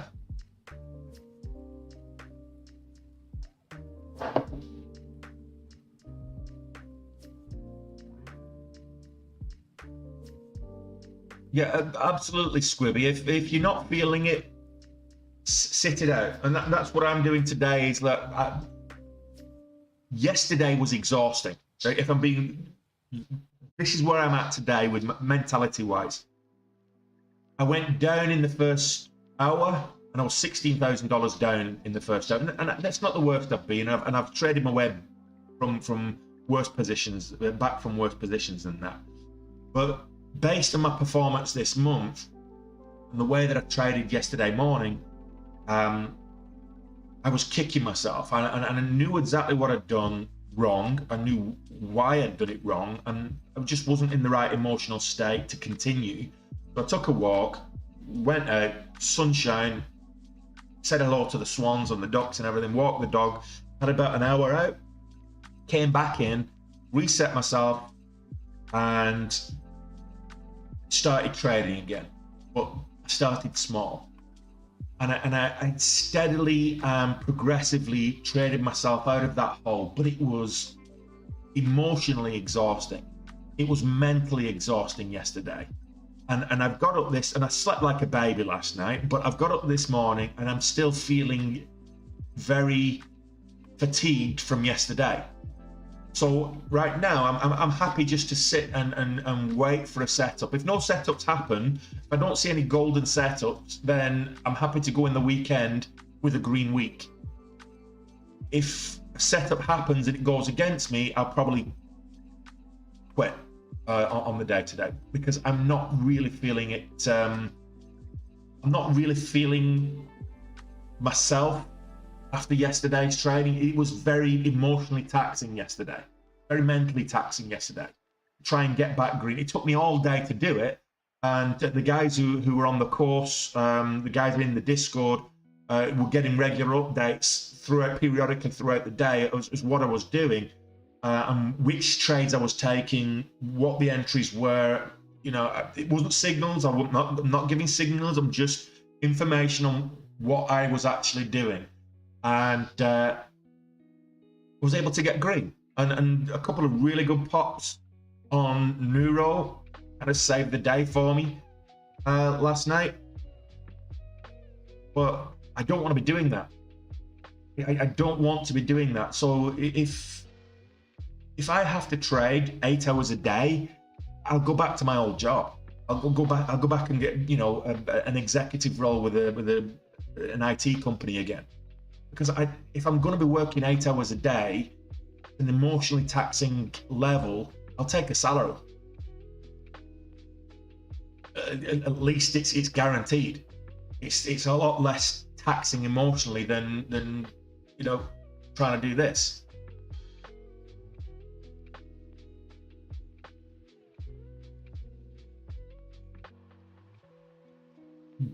Well, exactly, which is why you need good scanners, Marion. You need good scanners. You need patience. You need wait for the setups. TXMD, that just popped up and it looks like good volume.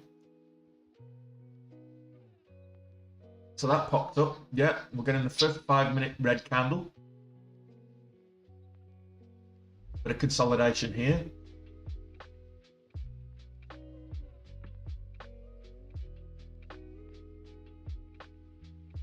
So you're absolutely right there, Marion. Look, if you sat there getting frustrated because there's nothing to trade, go take a walk. Get yourself down the gym. Go and see your auntie or whatever it is. Go shopping. The point is, market's open again on Monday.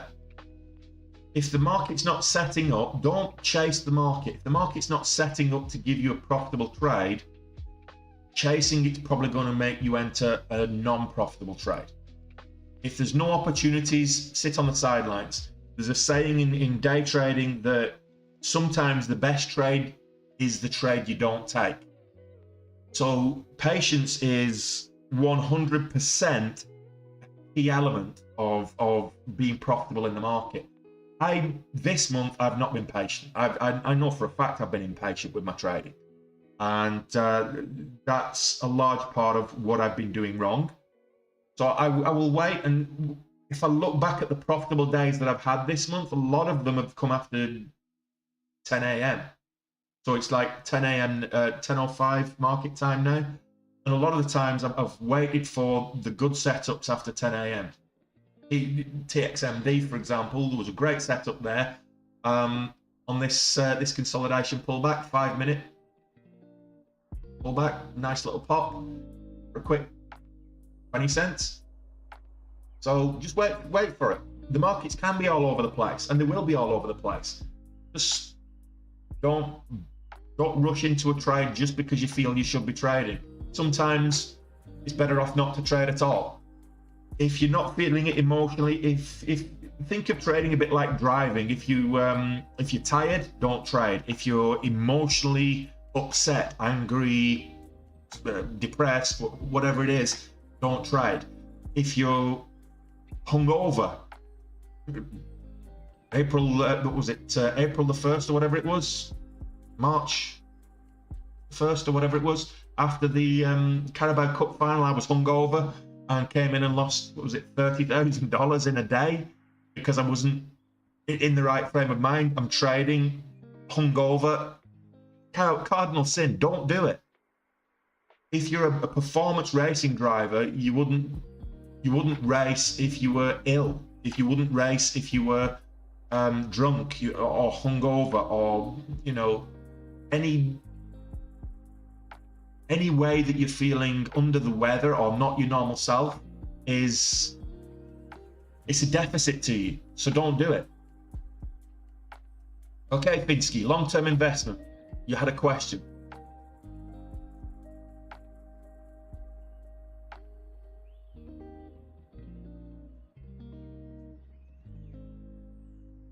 Well, note, if you what I would say, any good S&P company, if you're holding it long term, if you're doing value investing, and you've done your due diligence in the first instance, Finsky, you've done your due diligence, and you believe that it's worth long term, because we're talking about years, not days or months or weeks. We're talking years. Long term, if you've taken the position with Amazon, for example, as a long-term investment, absolutely now's a good time to add to your position, to buy the dip, as it were. We've just had a double bottom on the bounce.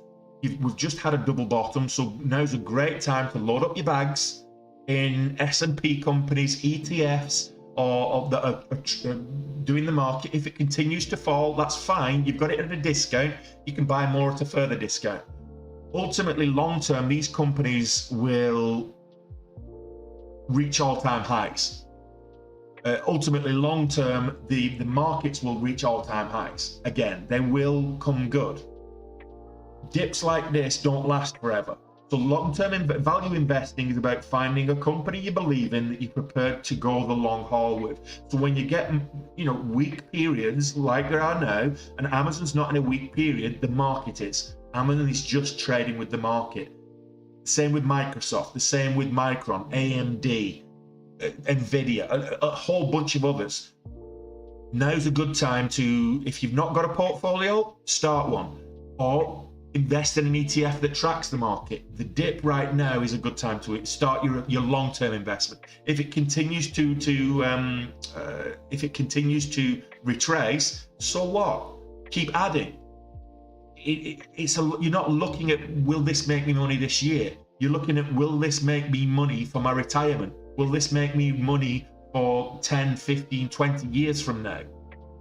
You're looking at the long term, not the short to medium gain in these. So Amazon right now, absolutely. Dogecoin, if you like it, keep it. If you don't, don't. It's neither here nor there. So Doge doesn't really have a moon gain future.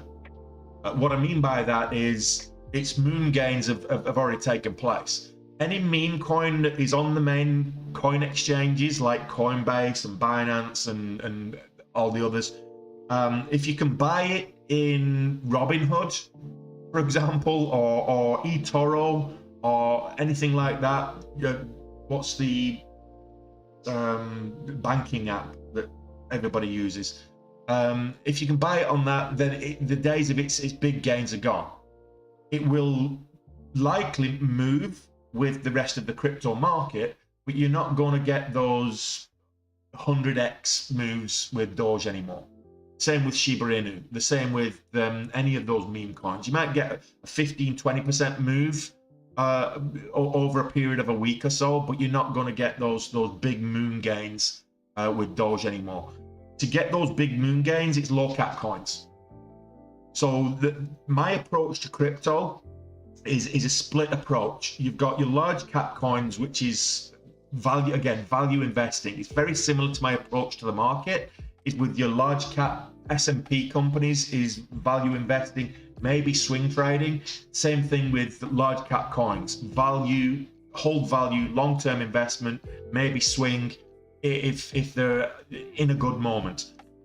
Small cap coins, low cap coins that are not on the main exchanges, new coins, new projects, those are where you're going to get the big gains. In crypto, it's always been the same. If you get in pre-launch and you do your due diligence and it's a good project, it's got good backing, it's got good marketing, and you do your due diligence, get in there pre-launch, that's where you can make big gains and big money. But it's always an element of a gamble there with those pre-launch coins. So meme coins, I made good money with Shiba last year speculatively, but I was happy to do so. I think I put like 1,500 quid into Shiba at the beginning of the year and made some tidy gains by halfway through the year. But will Shiba reach $1? No, never. Not unless it burns half of what's already out there. Just market cap limitations. Economies of scale won't allow it to reach that level.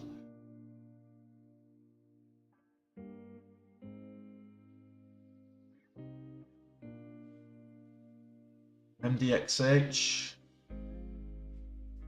Oh wow! Did that just gap? No, that's my system delay.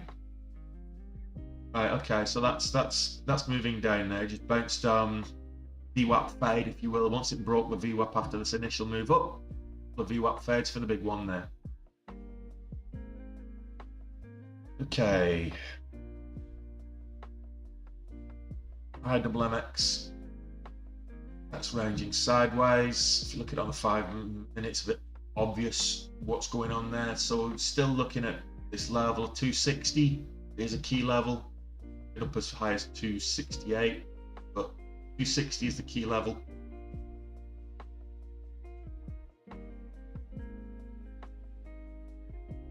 That was a pump and dump, I reckon. So we had some insider announcements of people buying Applied Blockchain. It absolutely pumps kind of 60-70 cents and then dumps and loses pretty much the entire pump. So that's a classic pump and dump look. What's it looking like on a 1 minute? Yeah, wow.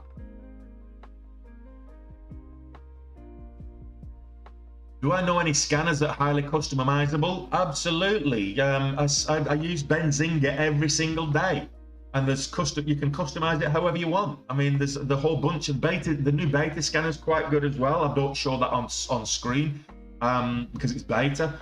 But yeah, Benzinga, you get the signals, which I use, which gives me price spikes. It gives me halt resumes. I can look at options activity, block trades. I can look at high and lows, opening gaps. I've got the news alerts. If you're not using Benzinga, what are you using? You know, Finviz is okay. Yahoo Finance, you know, kind of okay. Benzinga, I recommend wholeheartedly. I use it every single day, and everybody that goes on my course I recommend it to them because it just allows me to filter out what I want and what I'm looking for. Highly customizable, Marion. Check out the link in the description for Benzinga. You can get a trial there for free 14 days for free. Come back to me. If you like it after that 14 days, come back to me and I'll get you a discount as well. Yeah, absolutely. So on Benzinga, I can filter by price. I can filter a price range. I can filter on volume. I can filter on market cap. I can filter on float size. You name it, I can filter it. I can filter it on average volume, whatever you want. It's very customizable, extremely customizable, and you can actually, I get it updated every 10 seconds, but you can actually get it updated in real time. So as something moves, it actually moves, and that's really interesting. So yeah, check it out. Just check it out. It's free for 14 days. The link's in the description. Just go in there. You don't even need a credit card. If you like it, let me know, and if it's something you want to go with, I can get you a discount. Just let me know.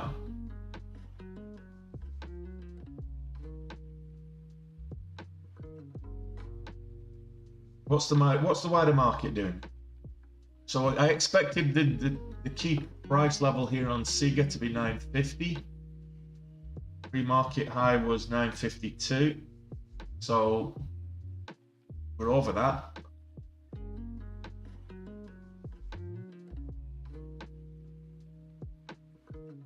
Not too worried. Yesterday's high was 975.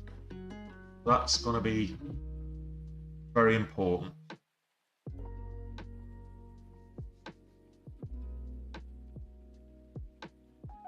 Have a quick look at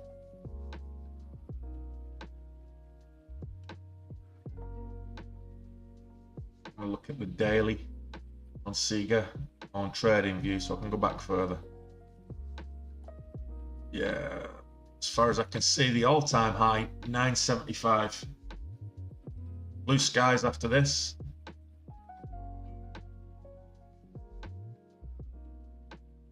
At 982, the all-time high. So watch 975.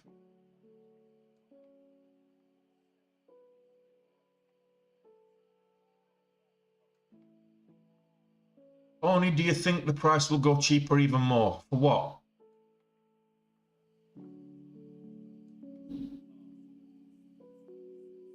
No, I don't think Dogecoin is a good investment long term. No, I don't think you're going to get the gains for it to be a good long term investment.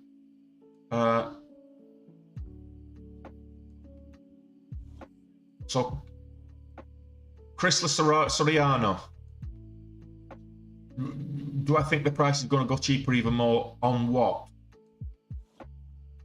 What is it you've committed to investing long term? I don't know.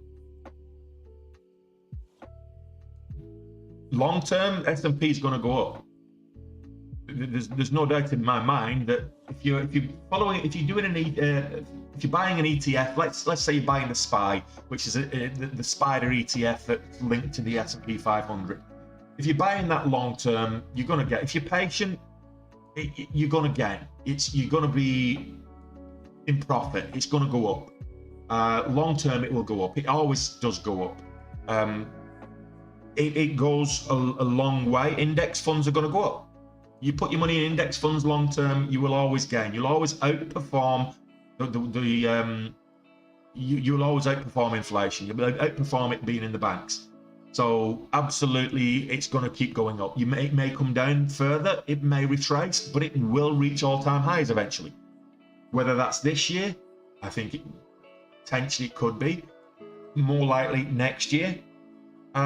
So yeah, long-term investing is about value investing is about long-term, and you find something that you believe in, you do the fundamental analysis, you invest in it, and you don't look at it again from a profit perspective. You just keep investing on periodical basis, and the capital the compound gains will take care of themselves. So if you're investing in the SPY, for example, index funds, index linked ETFs, if you're investing in the SPY and you do that on a monthly basis, if you do that for 20 years and you're investing, let's say 500 quid a month or 300 quid a month or whatever it is that you can afford, and you do it over 20-25 years, you'll be able to retire comfortably in that at the end of that time.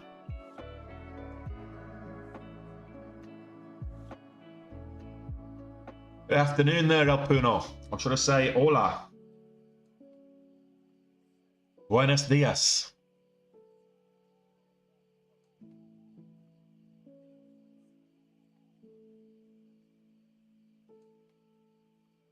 Is it selling off now?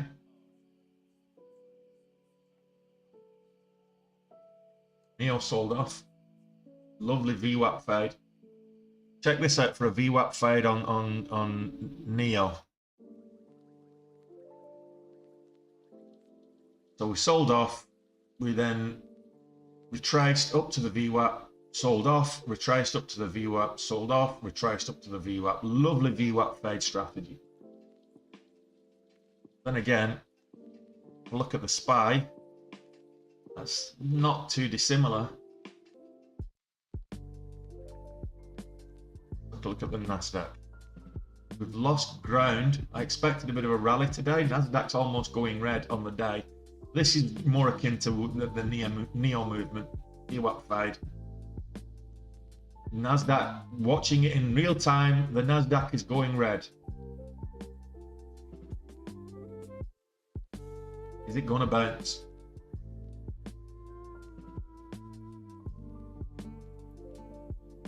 I expected a bounce today.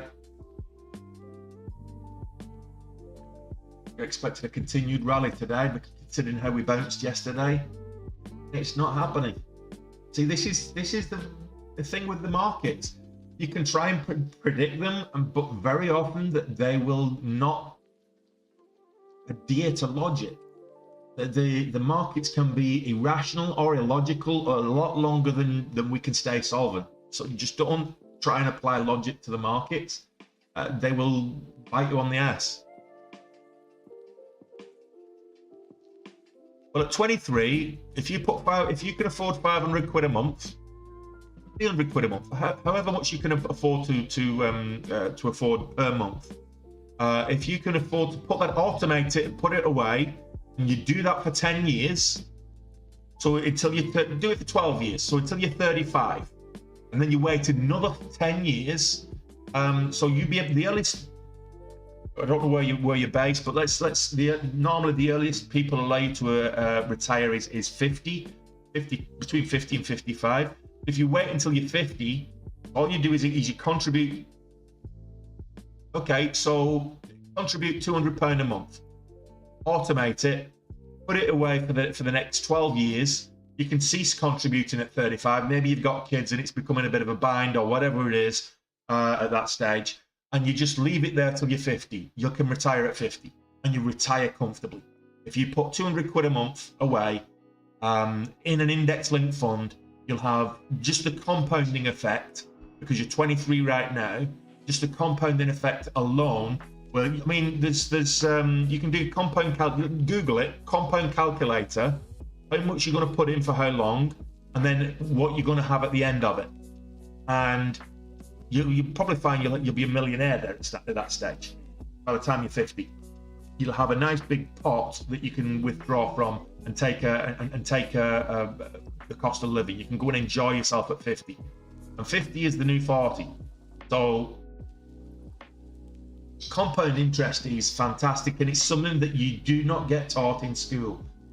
The effects of compounding of compounding your investment is huge, and it's something you never get taught at school. If we were taught at school, we'd start investing our pocket money. We wouldn't save it. They say, "Go and put your money in a savings account." Bullshit! You're losing money.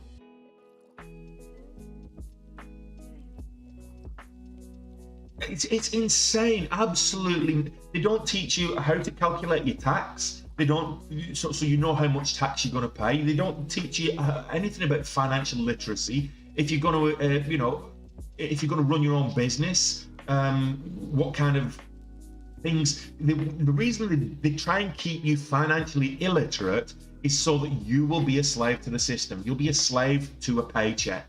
And it is a global conspiracy. And I'm not a big conspiracy theorist, but this actually is. They don't want Joe Public, the common folk, to become financially literate, because you won't have people working at McDonald's if that's the case. You won't have people working, because anybody then becomes a slave to a salary that realize that I can break out of this system and have my money work for me instead. If you become financially literate, you don't have to work, and you certainly won't work for it. The rich don't work for a salary. I don't pay myself a salary. I pay myself a dividend. Just saying. Now, I'm not saying I'm rich or I'm a financial advisor or anything like that. Not financial advice. What I'm saying is that I trade under a company name, and I pay myself a dividend rather than taking a salary, because dividend tax is less than income tax, and corporation tax is less than income tax. So I don't want to be paying 50-odd%. But if I pay income tax, I've got to pay PRSI. I've got to pay which is like national insurance contributions or social insurance contributions. I've got to pay the income tax, which the more I earn, the more I pay. I've got to pay this universal social charge in Ireland, which is just a stealth income tax as well. All of this on top of that, then I've still got to pay, capital gains tax and all of these other taxes. So I end up with paying over half of my gains, half of my earnings, I'll end up paying in taxes. Thank you very much, I'd rather pay less than 20% if you don't mind.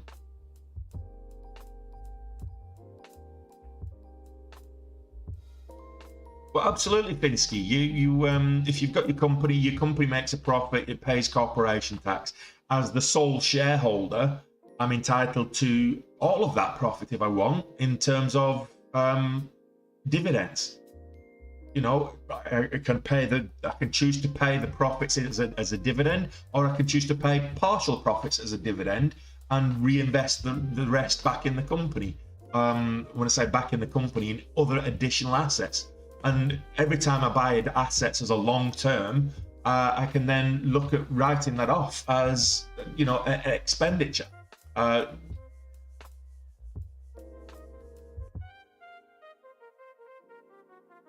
Good luck with that, Squibby.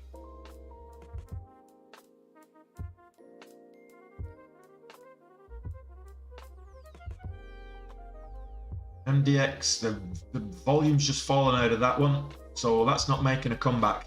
For anybody that was in that, thinking it's going to go a higher, MDXH, that ain't making a comeback. There's not enough volume. Excuse me. So if you were long, were you in that one long? It's IMMX that you're in short, wasn't it? Well, this is still moving up. It's a good catalyst though. So it was consolidating on the 5 minutes, a lot clearer. Consolidating sideways for a long while after the initial pop. So this is still a bull flag, but it's a long flag. So when it eventually did pop, it made that move up. Then you've got another smaller bull flag forming there. So if you're short on that Squibby, right now that looks very bullish to me.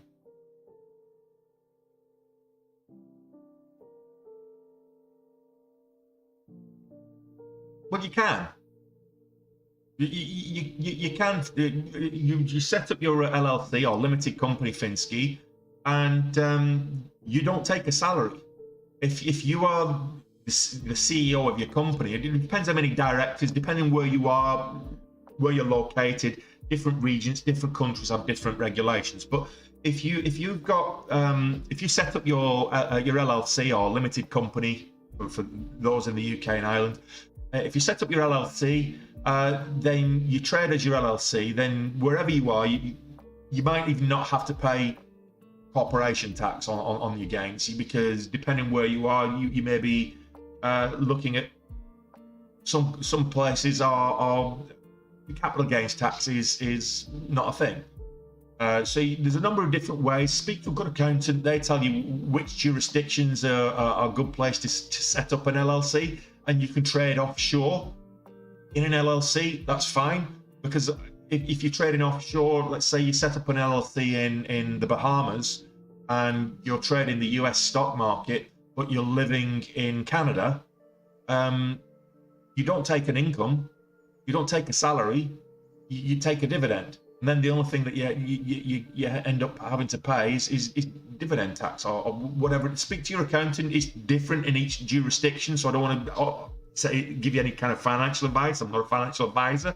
So speak to your accountant wherever you're located, and look at it from that point of view.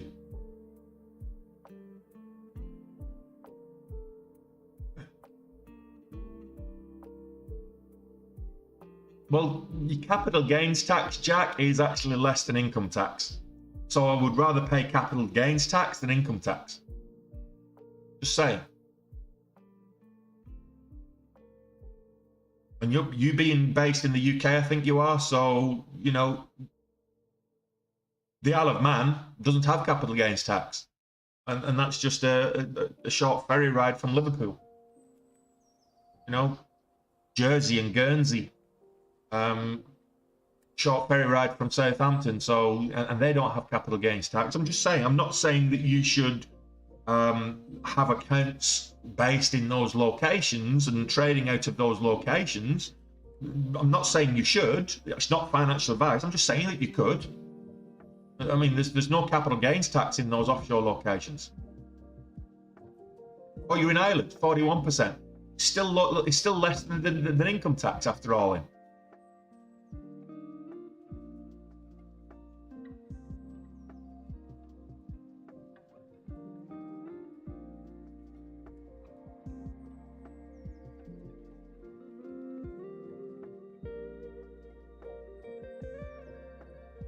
Well, it happens to us all there, Squibby. It happens to us all. Do you know what? I've been talking. I've not even considered taking a trade this morning. I've just not been in the frame of mind to do it this morning. And sometimes I think this could be one of the most profitable days I've had, because I'm just sitting back, talking about the market, watching the market, and watching it pass me by. And if I don't trade for the rest of today, I'll come back a little bit later. But if I don't trade for the rest of today, then I'll come back on Monday with a clearer mind. I'll have the whole weekend. Probably won't trade on Monday. Depending on what happens on Sunday, if things go my way on Sunday, I definitely won't be trading on Monday because I will be extremely hungover. If things don't go my way on Sunday, I probably won't be as hungover, but I'll probably still have a good headache. Do you know what, Jack? That's a good comment. So those of you not in the TikTok stream, Jack's saying, don't trade to entertain us. Do you know what? Sometimes I feel pressure. I put pressure on myself to make the stream interesting to trade, because you all join the stream to learn about trading. And if I'm not trading, what are you learning about? So sometimes I do feel the pressure that I need to be taking trades, and it is the wrong mindset. It is the wrong mindset. I've not traded anything today, Michael. I've just not felt it. I've not been in the right mindset just yet. So I'm waiting for emotionally to feel like I'm ready to take a trade.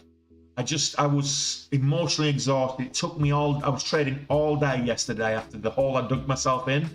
First thing, I went 16,000 in the red, and it took me a while. I had to go away from my desk. Normally I would have shut down. Normally I would have shut down at 10,000 and moved on. But shut down, reset, and came back and started kind of chipping away at it. It cost me a lot in commissions and fees, and it took me all day. Pretty much, I was in trades most of the day yesterday after I came back from a walking the dog, and got green on the day, and I was just exhausted with it. Oh, thanks, Michael. I appreciate that.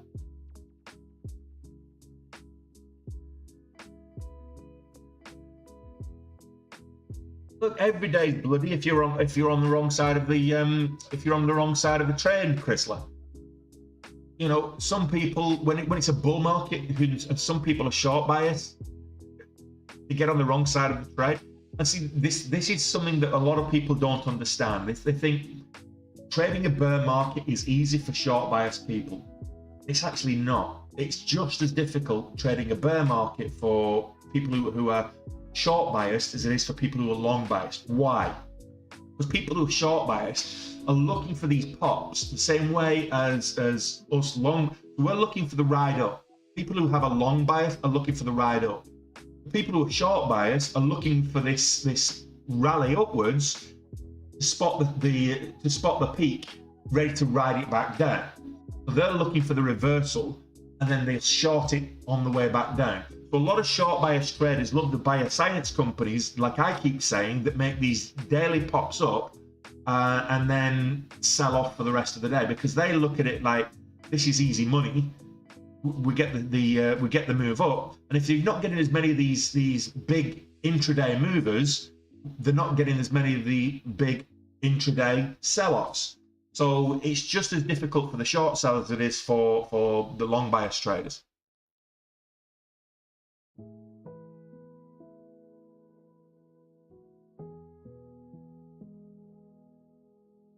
Gets and shiggles, absolutely it does. So and drawing up the course as well, creating the course. So for those of you wondering what I'm talking about, you're new to the stream. There's a course. If you're on YouTube, first link in the description. If you're in TikTok, check out the link tree. First link in the link tree. There's a course that I was trading in February, and did this small account challenge in February, and everybody that started following me asked me to start teaching them. So I recorded a course. I recorded the lecture material, put a course together, and that is holding me honest as well. So being on stream and you know, giving advice, I'm not giving advice, giving my opinion, and you know, showing how to trade, and doing, you know, where the entry and exit signals are, and talking through that is keeping me honest in my own trading. To be completely 100% transparent, I'm able to talk about, particularly with people that are already subscribed to the course and are on the course, I'm able to talk about my failings, and when trades go against me, I'm able to talk about that with people on the course and say, this is what I did wrong. This is why you should stick to the strategy. Do you see what I did wrong? Do you see why that wasn't part of the strategy that I'm teaching, and I've veered away from the strategy and I've lost money as a result? And people on the course, they are learning from my mistakes rather than committing those mistakes themselves. I hope that makes sense. So trying to be transparent, trying to keep it real. Trading is not easy. Being profitable in trading, it can be a very lucrative career. It can be very financially rewarding, but it's not a get quick rich scheme. And anybody that approaches it with that mindset, you're going to lose your money.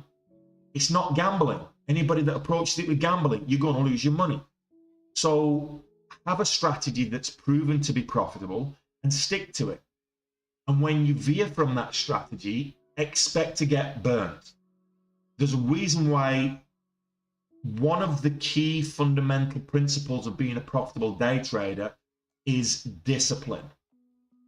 Sitting at the sidelines like I'm doing today, sitting on the sidelines and not taking a trade when you're not feeling it emotionally is part of being disciplined. If you are if you are a trader and you want to do it full time, have a hobby or a part-time interest that helps you with your discipline, whether that could be yoga, or whether that's going to the gym, or some kind of sporting activity where you have to adhere to a certain code of ethics for yourself. Be disciplined, hone those discipline muscles, because as soon as you start veering away from your strategy, that's when you lose money. That's when I lose money. I veer away from the strategy. I think, okay, I can size up, or I can take a trade here, or do something that I wouldn't normally do if I was sticking to the strategy, and it goes against me. And I look back at it after hours and I analyze the trades, and I'm thinking, what were you thinking, Tony? I know what your end game was. You were thinking, okay, you've got a breakout there. You've got a pattern breakout. It's a flat top. Yesterday, for example, there's a lovely flat top forming. I got in for the breakout. It moved 5 cents up. We didn't get the volume follow through, which I should have waited for, and then scaled into the trade.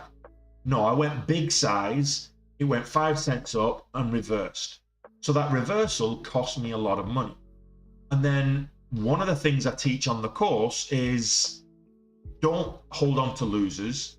And secondly, don't add to a losing position. Buying the dip, when you buy the dip, you should only buy it from a winning position. When you've got a cushion on the trade and it pulls back, you get a retracement, a consolidation pullback, that's when you should buy the dip. That's when it's not risky to buy the dip. Yes, if it continues to pull back, you may then hit a break-even point where you lose money on the trade. That's your exit point. So you buy the dip where you've got a cushion on the trade. That will move your average cost up, and as long as it moves your average cost up to a lower point than where you're buying the dip, if it continues to buy, you get out at break even. That's what you should be doing for buying the dip. You should never be buying the dip when you're already in the red. And I did that, and I know that. So if your position's in the red, you never buy the dip. Just saying. But from a strategy point of view, that's what happens. You get burned by veering from the strategy.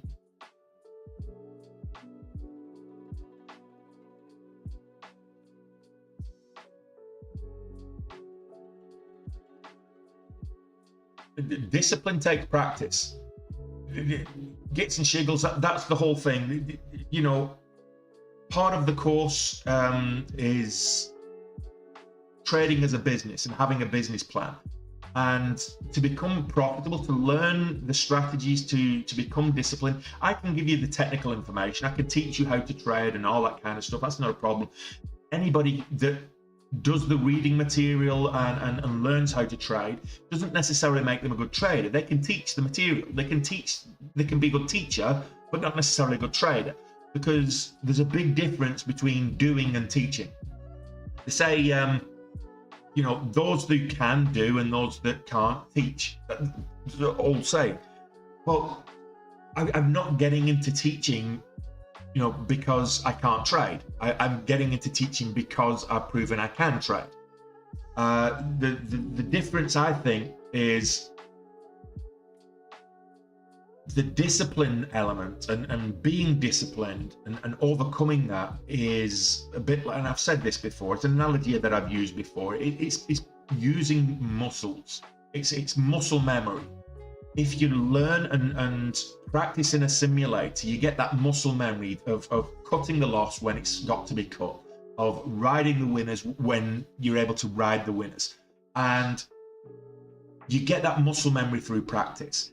Like going to the gym, your first time you go to the gym, you lie on the bench, you're not going to push up 200 pounds. It's just not going to happen. You might push up 80 pounds, depending on how big you are to start off with, or you might start with 50 pounds and gradually move up. Eventually, if consistently you go back to the gym every day, every other day, and you increase can you push 200 pounds today? No. Can you push 200 pounds in December? Well, if you gradually increase and put another an extra pound on each side every single day that you go back to the gym, yes, by December, the likelihood is you're going to be pushing 200 pounds. Discipline, same thing. If you don't practice, you're not going to be disciplined enough to be profitable. So you practice in a simulator so that when you do come to put real money on the line, it's all muscle memory.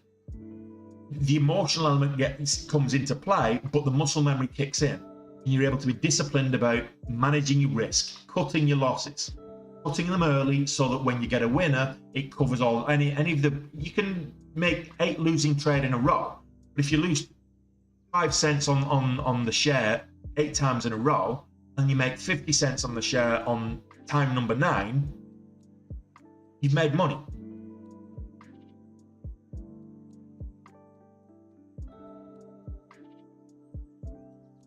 I've just done that, Gits.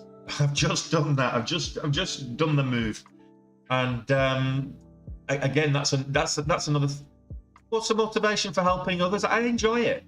To be honest, I do enjoy it. I always have done. So in my actual day job in my last company, I was a regional vice president of a software company. I had direct reports reporting into me.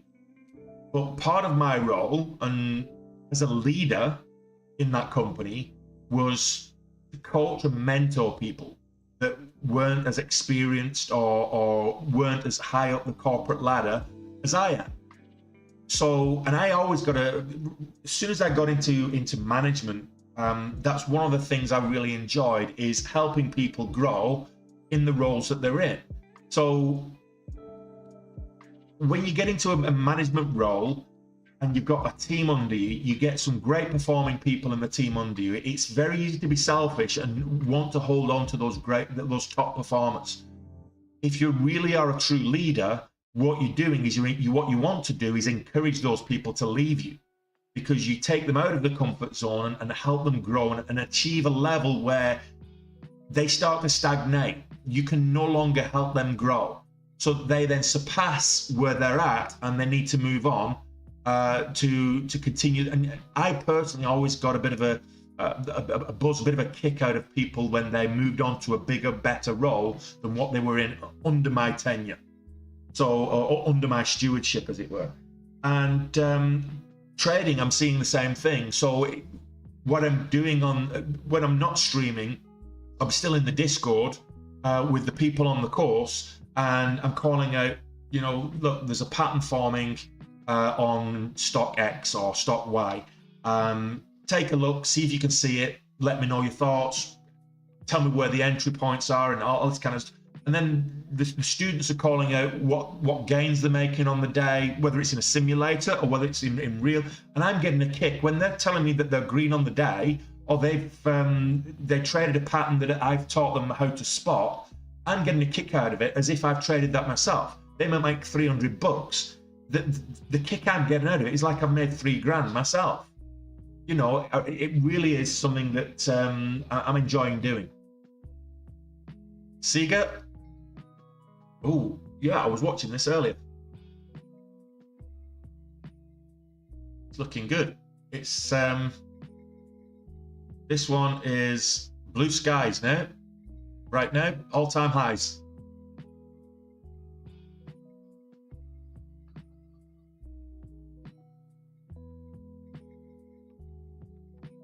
Good entry here after the break of $10. A good entry here would have been at 10.10. Lovely entry here at 9.65. Another entry here at 10.10. Look for a consolidation pullback. Don't start chasing. Sega's it's moving really well today. It's 20% up on the day. It moved yesterday really, really well. I think it was about 40% up on the day yesterday.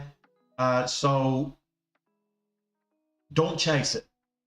If you're not in it, don't jump in it because it's moving. If you want to get in it and you think it's going to continue up, wait for a consolidation. Wait for a pullback. Do not buy the highs. Wait for the pullback. Okay, wait for consolidation. Wait for a red candle to form on the 1 minute, on the 2 minute, on the 5 minute, whatever time frame you're comfortable trading.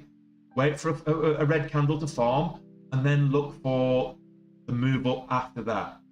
So the first red candle, whether it's on the 1 minute, 5 minute, 10 minute, 15 minute, it doesn't matter. Wait for the first candle to form and complete, and then look for a move higher. So you get a micro pullback there, that's fine if you know what you're doing. But if you're a beginner trader, look for a red candle to complete, then look for a candle to make a new high. Just saying. And this is moving, and again, don't succumb to FOMO, the fear of missing out. This is moving now. It's 25% up on the day. It may continue moving. It's got blue skies. There's no documented resistance levels above because this is all-time highs. So there is nothing stopping this. No documented. What you're going to look for is psychological levels, the quarter, half, and whole dollars. But there's no documented resistance levels stopping this from going high. Now we're getting a nice little pullback on the 1 minute. Personally, safer, maybe look at the 2 minute chart and look for a 2 minute red candle. Higher time frames tend to be more reliable. Alternatively, with this 1 minute pullback, you're probably looking at 1080 moves to highs again. What I'm seeing at 1080, it is that $3/4 level, quarter, half, and whole dollars. So it's that 3/4 range, if you will, that's providing a bit of resistance there. Now you've got 1080 is if it moves up now, potentially look at getting in at 1080 for a move back up. That's my thoughts on SIGA. Not financial advice. It's not a stock pick. It's not a signal. It's just me calling out what the pattern is. A little bit of a bull flag formation. So I'm just calling out what the pattern is and how it would normally be traded. Just saying.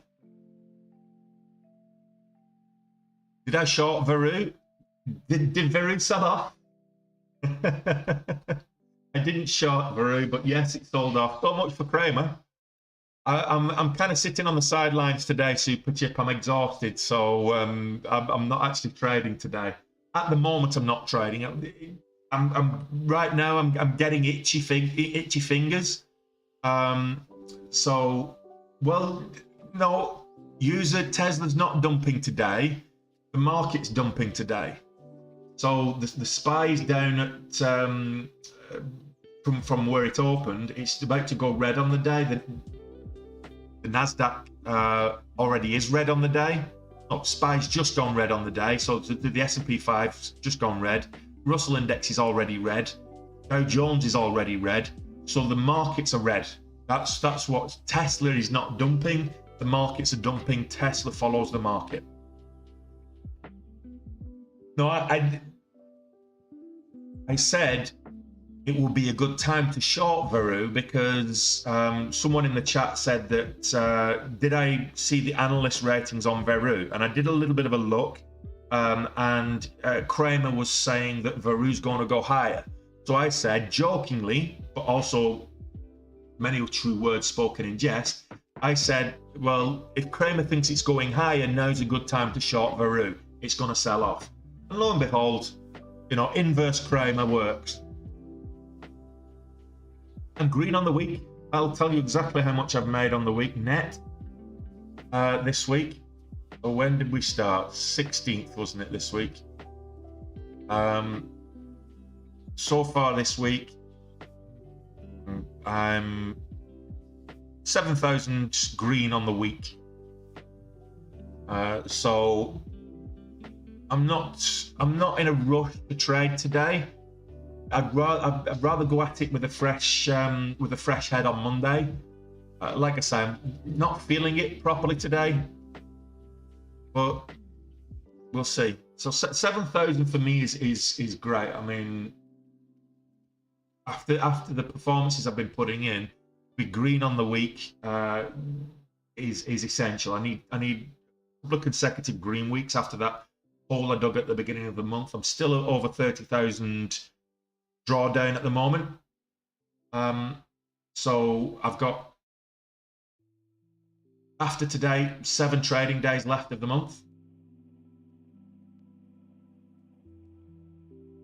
Well, it depends what happens on Sunday, Roberts. I will have a fresh head on Monday, depending what happens on Sunday. If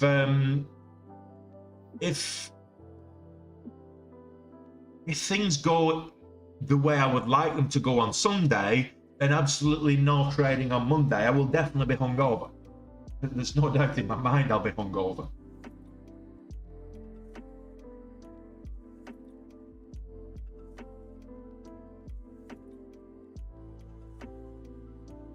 I mean, let's face it, it's unlikely to go in Liverpool's favour on Sunday. It's unlikely to go in Liverpool's favour, but there's a chance. And as long as there's a chance, I keep hoping.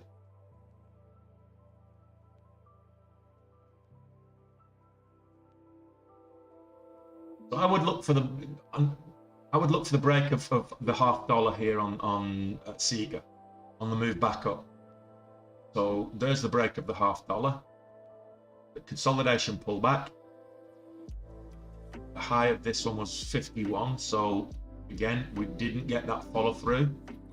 Volume is so a little bit of a fake out there for if you were looking for the break. But then again, if you looked at a higher time frame, now you'd look for that break. You've got a red candle on the 5 minute at 51, so you'd look for 52 or above. There you go. There's your 52. Looking at on the 5 minute, for example, first candle to make a new high, first red candle fully formed, first candle to make a new high. This will probably go up to 75, 60, 70, 75 on the 5 minute.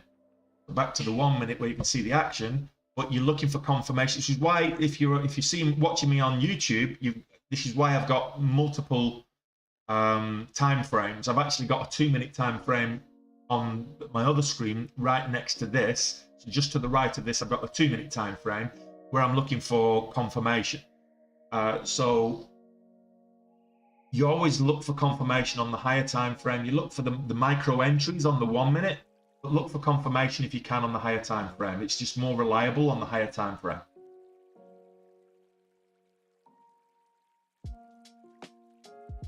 Stevie G helping Liverpool win the title would be payback for the slip. Oh, would it ever? Could you imagine?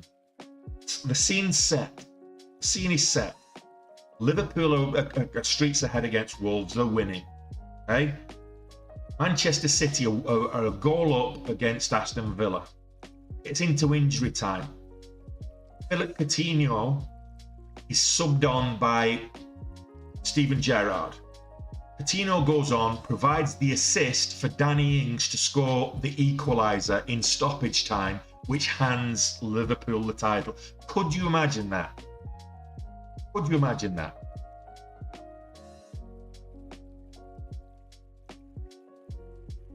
Yeah, no. The likelihood is I'll be hungover. It's is the bottom. So going back to the 5 minute, looking for the Tech Trading 101. Who says technical analysis doesn't work? So you're looking for the confirmation on the 5 minute. Here we've got the pullback from the highs. Then we get the first red candle to form. First candle to make a new high. So this was the high of this candle is 1051.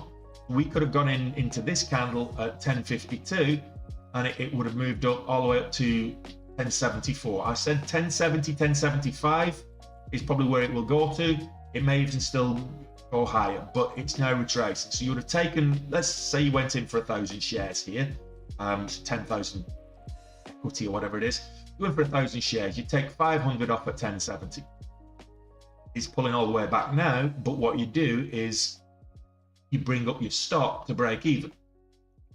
So now it's 51, you exit the full position. So you've actually made that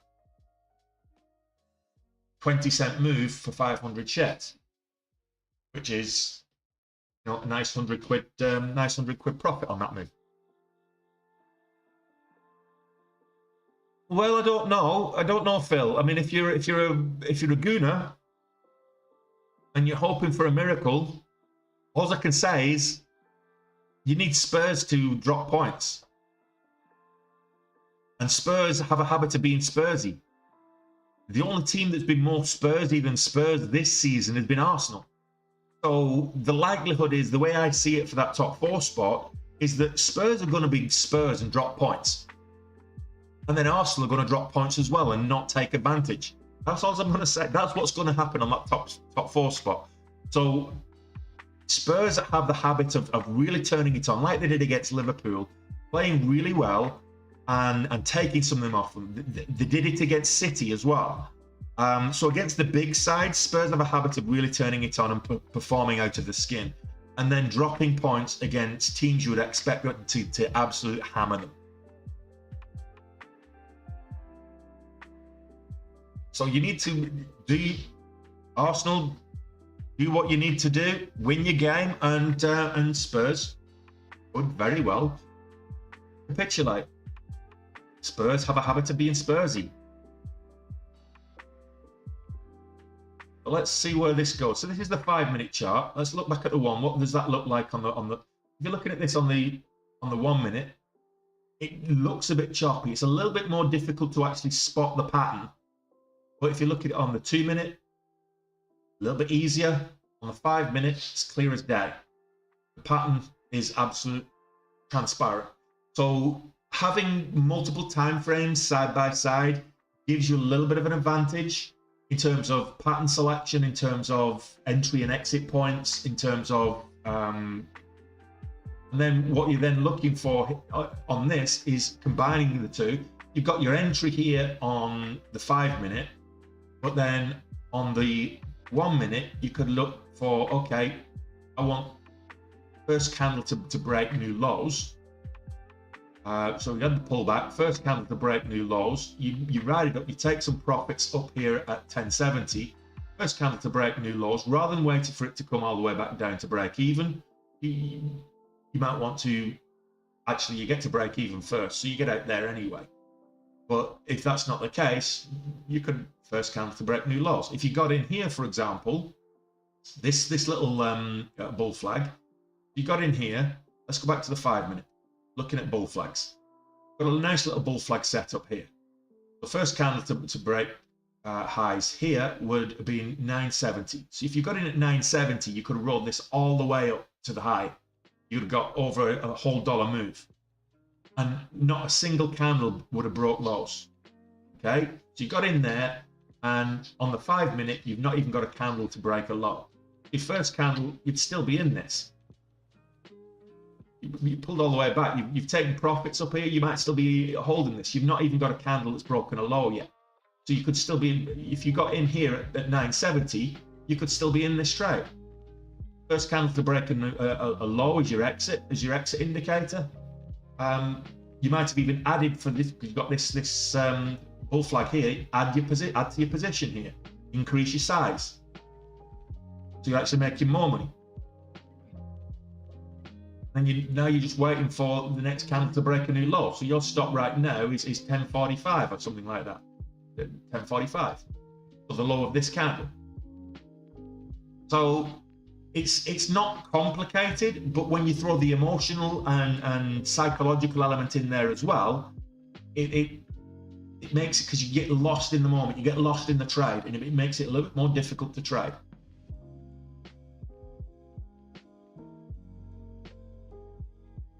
Well, we're 4 o'clock. How many likes? I've only got 1,000 likes. Okay. It's quiet day. I probably would have got more likes if I'd been trading. See, this is why I trade on stream. I would have got a lot more likes if I'd been trading. But look, I hope you guys have learned something. I'm going to end the stream. It's a lovely sunny day. I'm going to take the dog for a walk. I probably will come back later, whether I'm trading Power Hour or not. I might come back for Power Hour on the stream, maybe. We'll see. But like I say, if you're trading this on the 5 minute and you got in for this this little bull flag pullback here, you could even got in here for this pullback, then you would have actually got out first candle to break a new low there. You could then re-entered for this one. So there's a number of areas here where you got in for the move up, and then first candle you got faked out.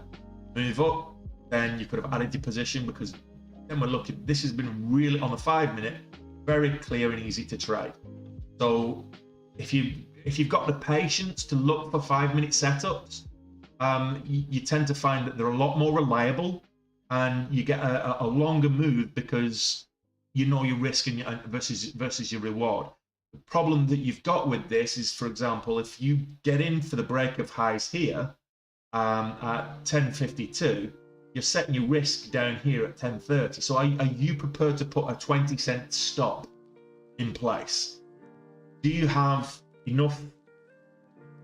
Are you prepared to risk 20 cent on the dollar? That's 20% of whatever the position is. So 20 cent on the dollar.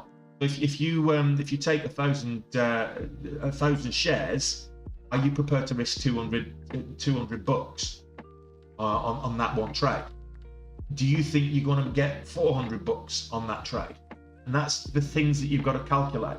Is this going to go up 40 cents? Are you prepared to risk 20 cents?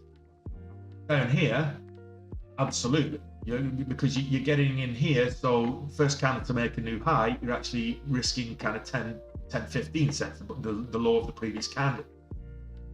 And you're easily going to get 20 cents. You actually would have got almost a full dollar.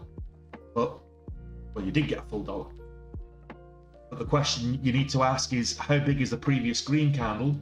You're prepared to risk that. How big is the previous red candle? Are you prepared to risk that? So add your risk versus reward setups and think about that. So, well, I hope you're going to see me on Tuesday, Squibby. So I'm looking at. I need the dog biscuits when I'm not trading. Absolutely, bribe the chat. I might take the dog for a walk and get some biscuits today. That'd be nice. But this, I don't think this is done actually today. We're looking for a potential new entry now. We're here, a nice little pullback. So just watch for the entries. I'm going to end the stream. I probably won't trade.